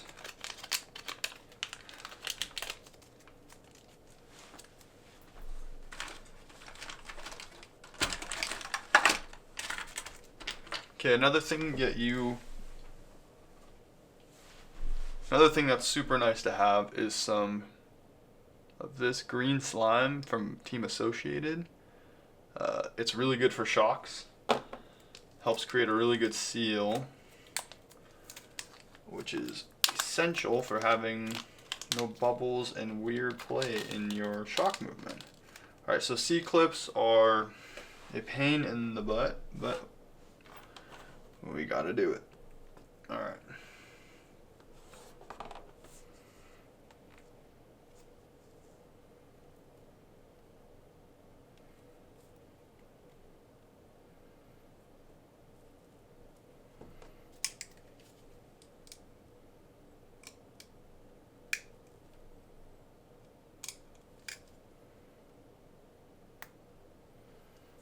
I'm going to do all of these at once. Put them all on the bottom channel. That way I don't have to mess around with it for too long.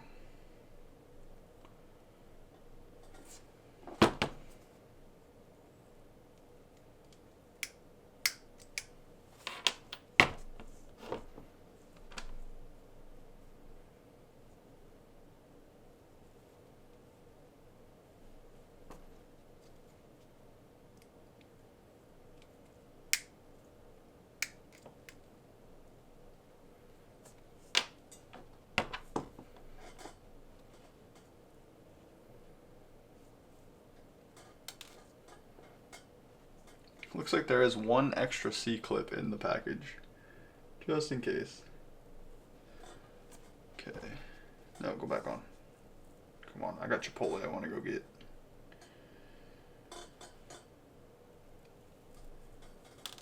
Bastard.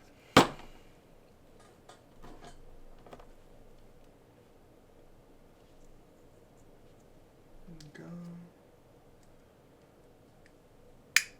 Okay. All the C-clips onto the shafts.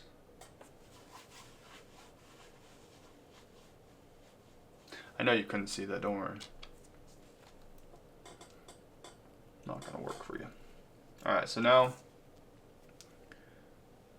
going to install that there, and we're gonna put another C-clip right on top. This is where things get dangerous. C-clips blowing around the room. Never know what's going to happen.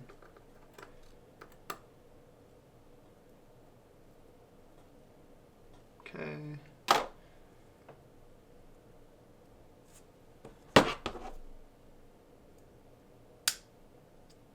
Oh, almost lost it. That thing almost went flying.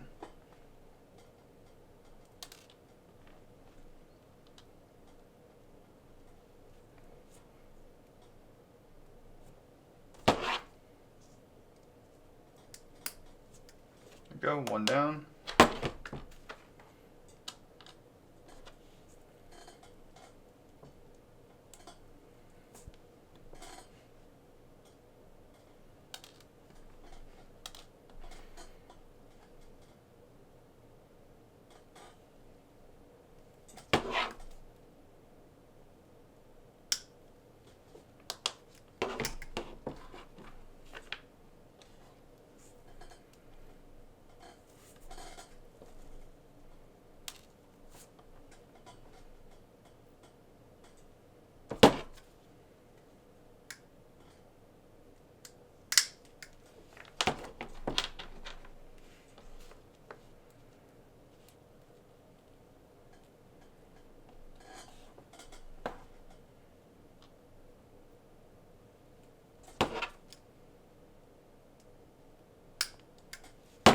Okay, all four of those are done. Let's start building these shocks. Take the shock body. We're going to grab an O-ring. This is where the green slime comes in handy. This is what I like to do with it. This is a pretty fresh tube.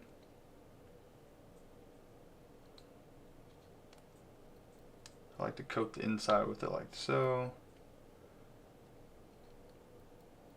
Be generous. This will help create a good seal on these shocks. Even though they're plastic, we could probably still really improve them by just doing a little bit of basic work like this. So with any car, if you just take care of it, you keep it clean, keep the stuff moving in and out of it, not just sitting around forever, it will work better. All right, we're gonna put an O-ring in every single one. Just make it a nice long process, a little assembly line.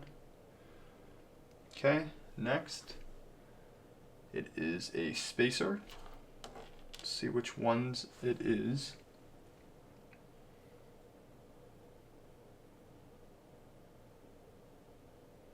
It's a 0.5 spacer. I have to find those. I don't know where those are at. Am I missing something?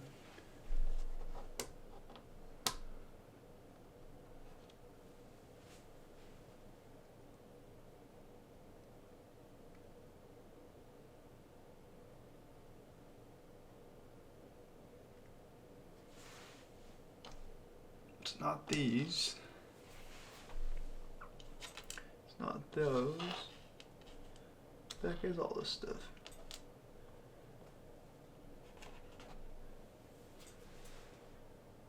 O-ring, spacer, O-ring collar.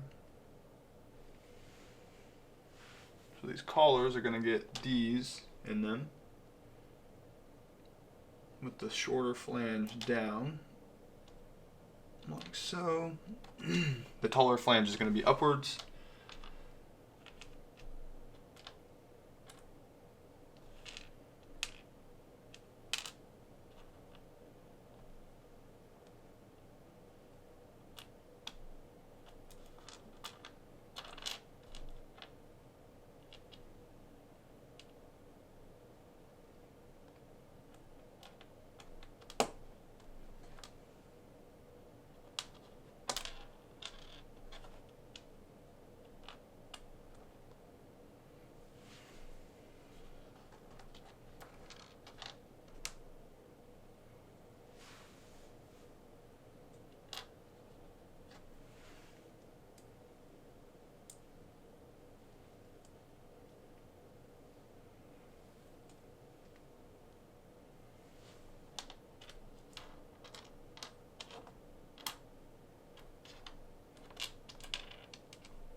I don't know why this thing's lying to me.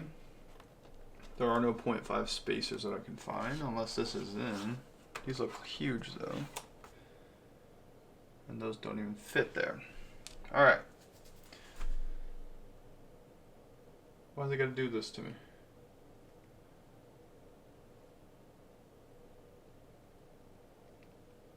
It says they were in here. Here, oh, look at this. I'm not paying any attention.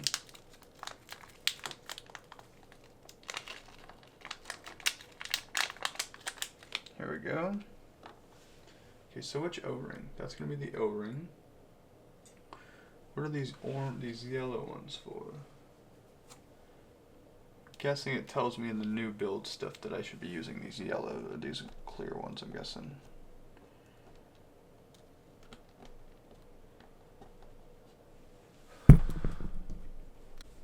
Let's use these clear O-rings. I have a feeling they're going to be a little bit more suitable for this.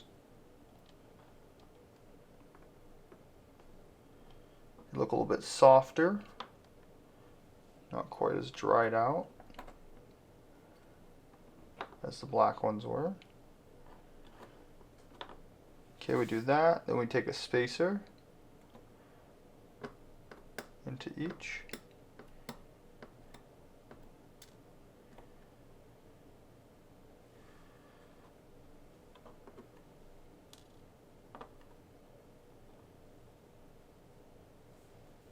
Okay, one more spacer here.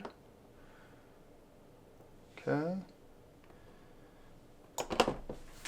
On top of the spacer, I'm going to do a little more lube.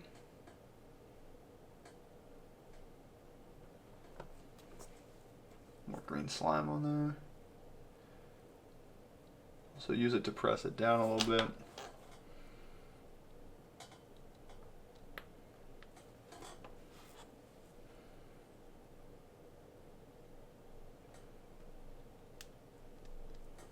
Okay, there we go. All right, next, we can start feeding this onto here, like so. We'll get that started, and then I will start these shock shafts in and get them through. And then we can tighten this up. You can see some of that green slime comes back with it, which is a good thing.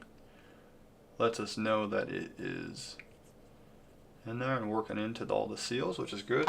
Slides really easily. Do this next few.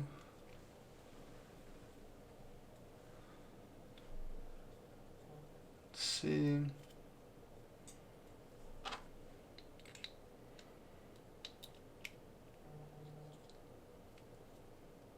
Do that.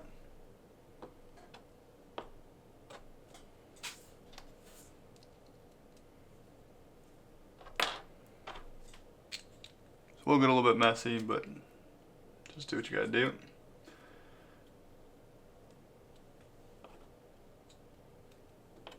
Again, the more time you spend trying to make sure these are right, the better it will all work in the end.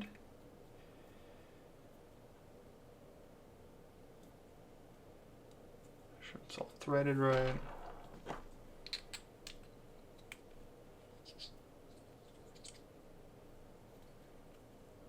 Okay, those are all on.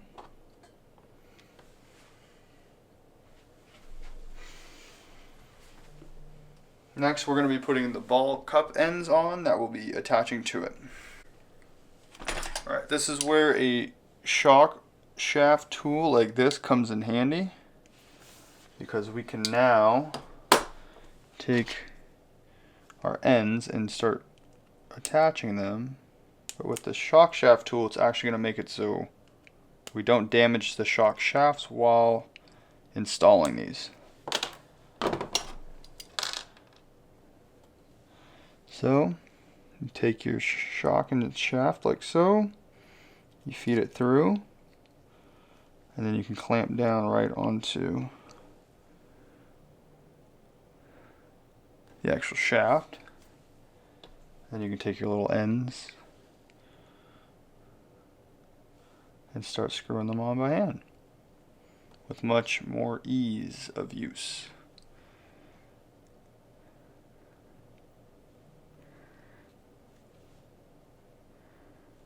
Gonna start it straight so that they're proper. And it says in the manual to measure these out to 10 millimeters, so we shall check them.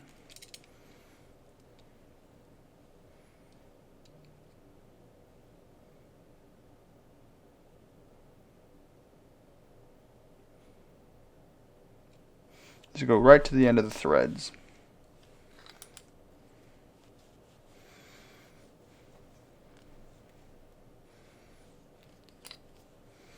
See how that looks.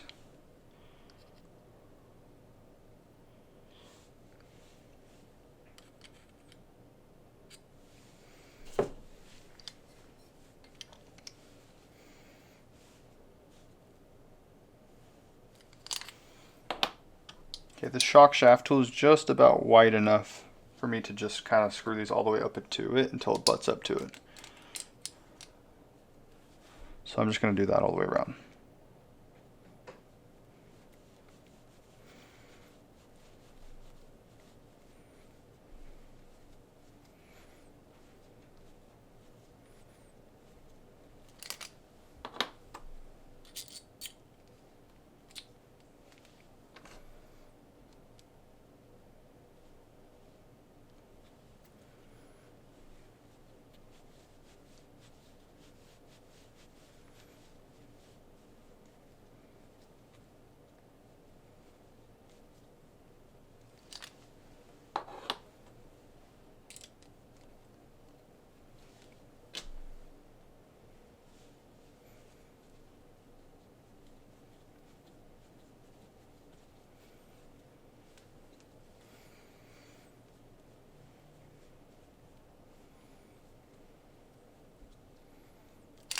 Almost there.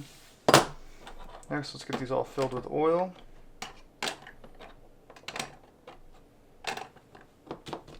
Be using the 50 weight it came with.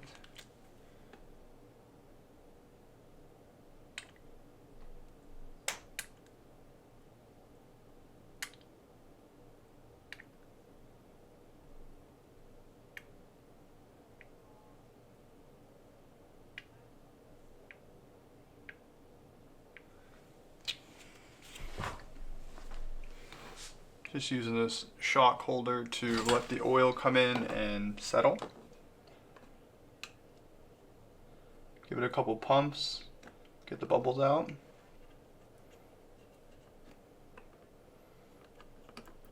This oil is really thin, so it should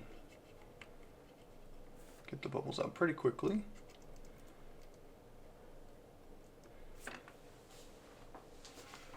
We'll let that set for a minute.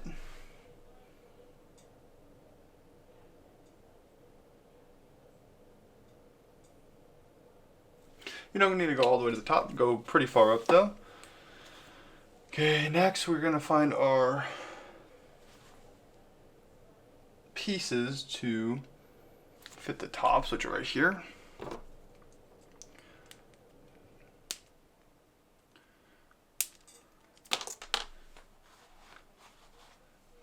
There. Okay, so these are going to be installed inside of here. This bladder is going to go upside down inside of there. You are going to then take your shock. I like to push it about halfway up. Start this, putting it on, pull it down tight, and then tighten it. Now that's got a lot of air, so that's not right. Let's see what we can do to get rid of the air in there.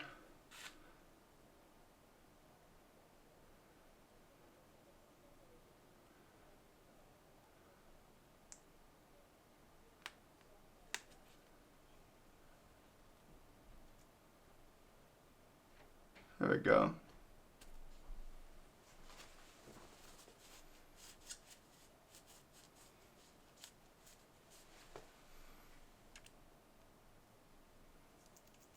Nice and light. Pushes back, but not too quickly. It's good enough for now. It's going to be about as good as we get it. Let's do the next one. You could even do it on here. Kind of push this in sideways.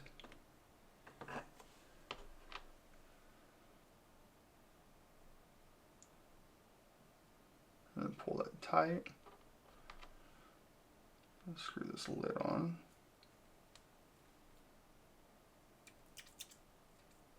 Again, it's got a ton of air in it, so that's not going to be working that way. Let's leave it down like so. There we go. Feels about like the other one. Just a couple more, and we're done with these.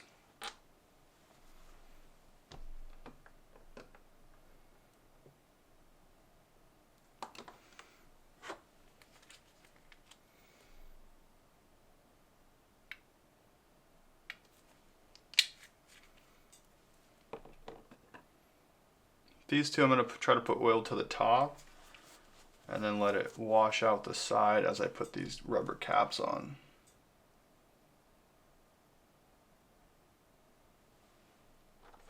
And then we will try to get this set and tightened on.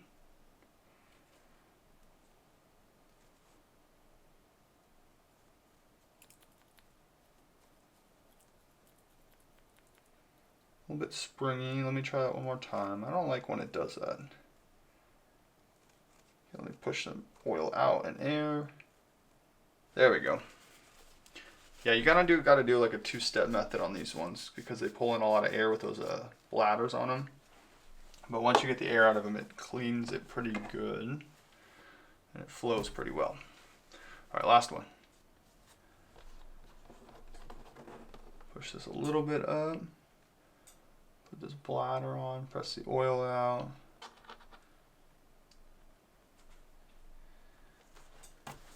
Wipe the excess oil off. Do a little regas.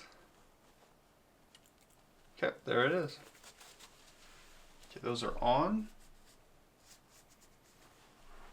Now, the front shock springs are these ones. So we'll get these on. Put these collars all the way up. Wipe this off a little bit more.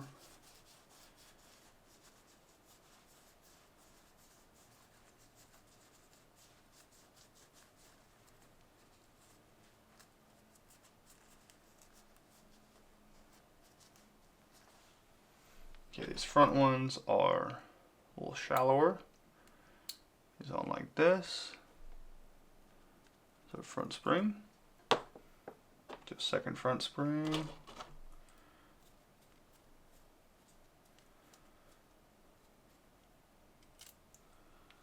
One of these shallow cups. Looks like the longer cups go on the rear end. It's a second front shock. Work those rears.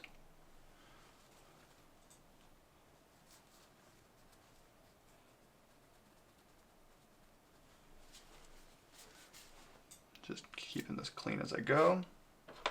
These use a little bit longer of a cup on them. There's those. One more.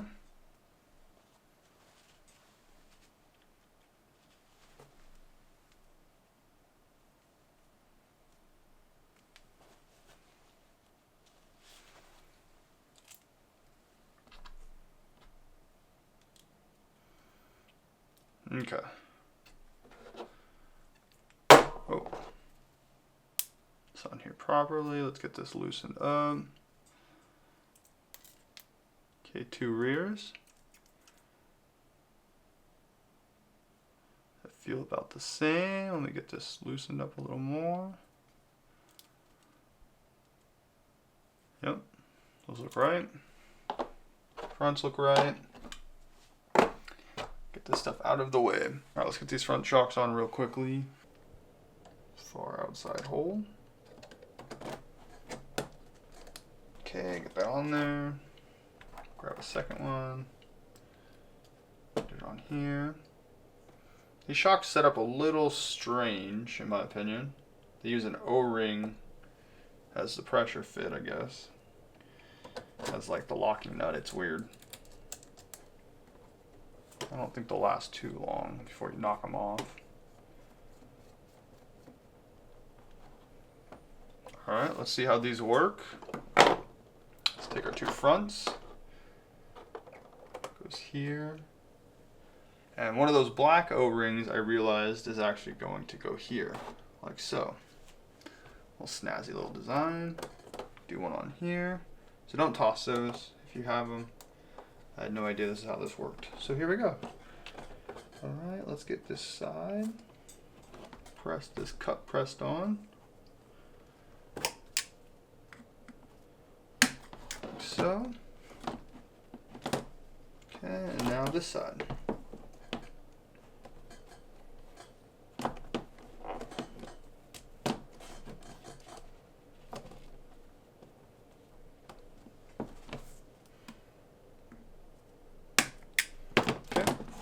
On the front, nice and springy, kind of what you expect out of a budgeter shock like that, which is nice.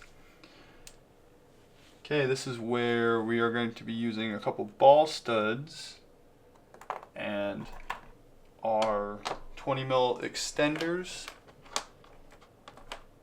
to install them on for the rear shocks, the two 10s that we put together. If you haven't put those together, do so. So we're just gonna ride it like this. It'll push it out a little bit farther than it did the last time, but I can get these next time I'm at the track. All right, let's get this thrown onto here. Do some Loctite. As you can see, it's like a slight gap there, but it's not a big deal. This is going to go into the middle hole on the rear end. Has one whole unit to extend this shock back like so. Now this is not the best way to do this, but it is the cheapest way. If you want, you can do a final form. The rear arms have an extension that pushes it back to where you need it. I'm doing the second one now as we speak right here. All right, that's that. Now in theory, we should be able to install these. And let's put some Loctite on that as well.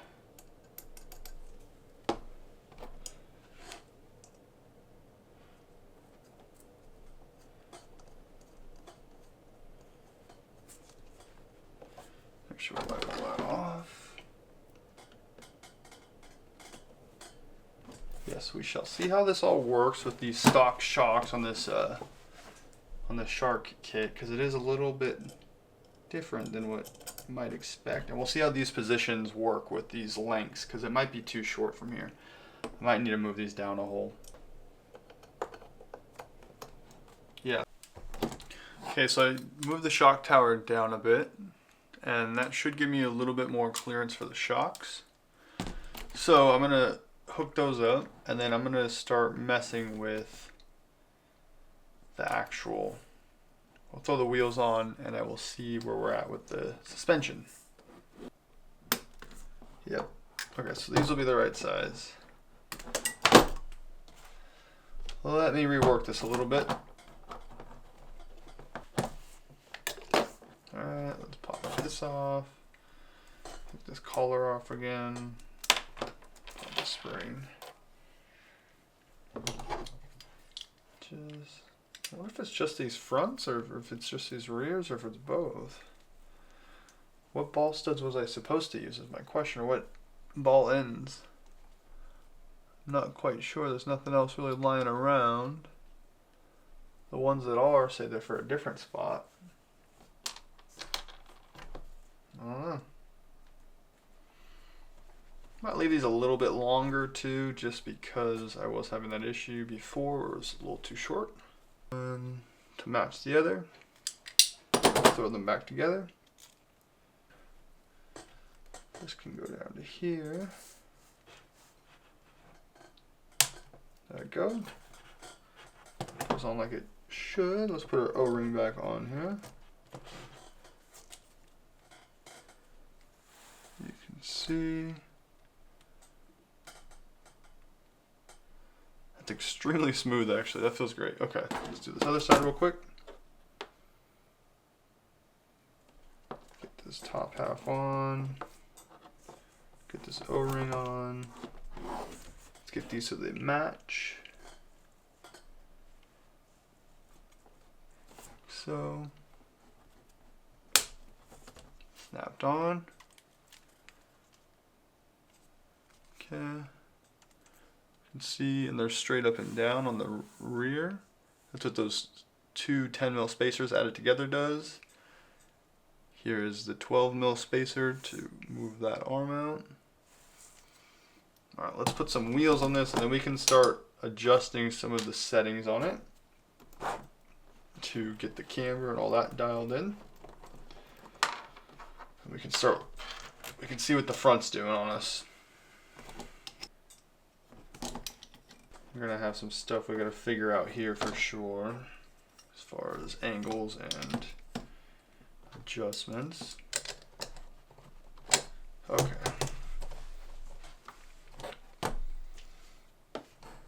So that will have to get adjusted in. The rear end is sitting kind of high, so I'm going to adjust that also. Okay, everything is lined up the same, so I just need to adjust the shock tower.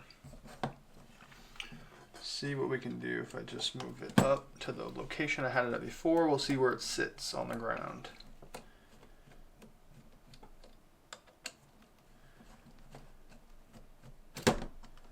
Okay.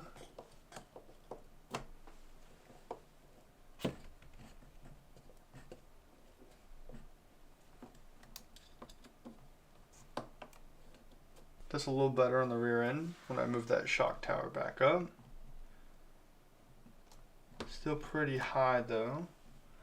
The shocks are all the way drooped out, so I'm going to take these off and move them back up to the original location where I had them. Should give us a little bit lower ride height. Let's get these front wheels straightened out a bit. Figure out where we want them. So with this aligned at center, which is how I built it, it's going to be, I'll have to add a little trim into it. But I'm going to keep this purple horn face directly forward, and I'm going to adjust the actual, you know, toe in, toe out, and get it all figured out that way. I'll use my calipers just to keep it close.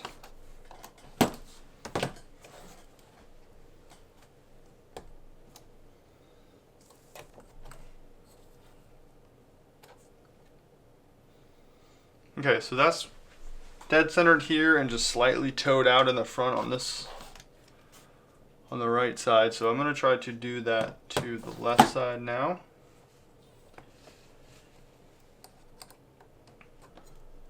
I can already tell the steering angle is starting to come, I can already tell it's starting to get into real angle from side to side. Now it's just going to come down to some fine adjustments.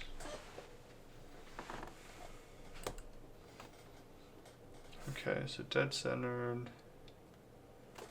Let's come towards me a little more on this side.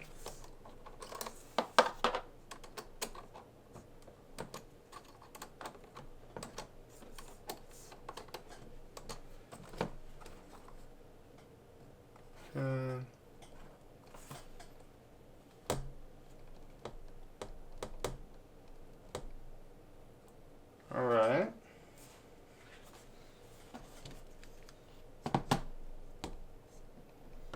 That's getting close. I'd say that's very close.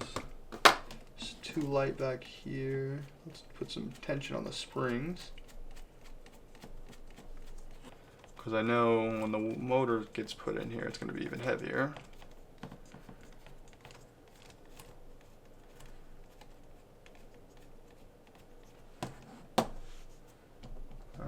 Yeah, I got a lot more.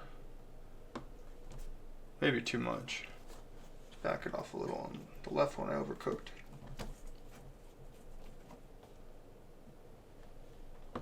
Okay, that'll work there. Front's pretty good looking.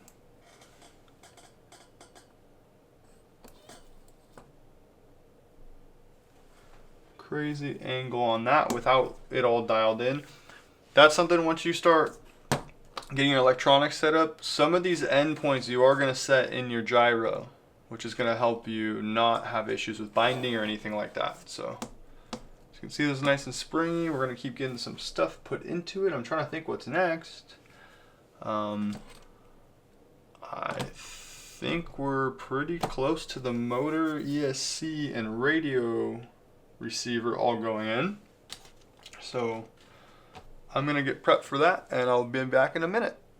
Alright, before we get into the motor though, I want to install the bumper and body mounts onto this, so that when it's time for that side of things, we will have that all ready to go. Comes with some interesting stuff. We're going to not, it's all diffuser stuff, we're not going to use this. We'll just put that in the extra parts bin.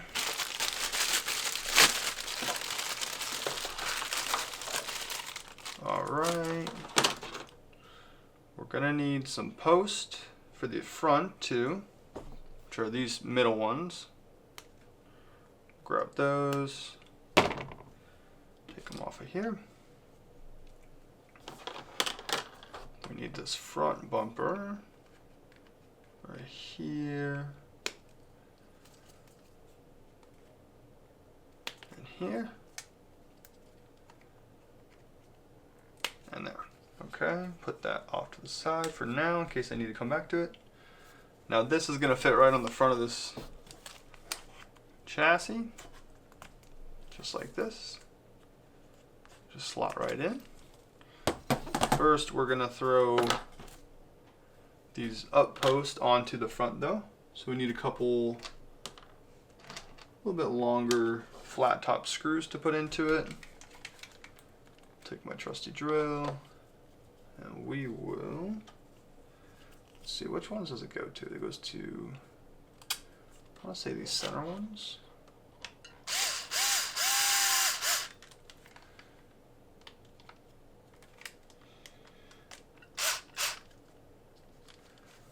Okay, like so. Snugged up. Going with the inside holes because I think the other ones pushed it out too far towards the edge of the body. We'll get into some magnets when we get to that point down the road a little bit. Using my trusty drill.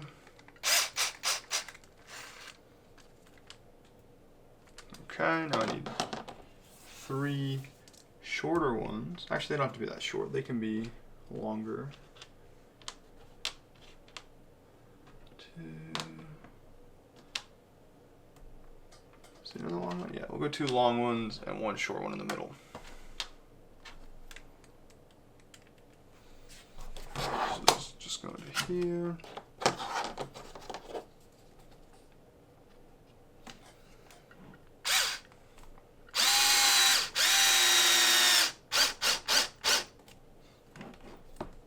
All the way up.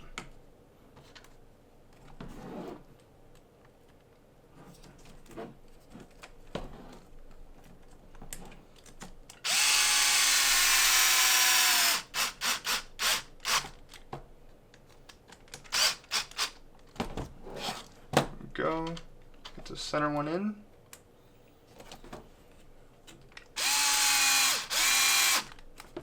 Okay. There we are. Good. Now we'll get our full magnet kit on when we start working on the body, because that'll all be purpose built to fit that. For now, this car is just about ready. Needs a motor, needs an ESC, and a radio and a gyro, which we have all of, so we're gonna get it all set up. Okay, shark number 2 is complete. We threw the old MST XBL system in there. This car is going to be run by my girlfriend. We're going to start with a little bit slower motor so she can get the feel for everything. Paired it up to the Sanwa. There's my car here. Got that paired up to the Futaba in case we want to start doing some testing with some Accuvant stuff down the road, or the YD 550 gyro. Alright, so next we're going to be testing it and getting it all dialed in at the track.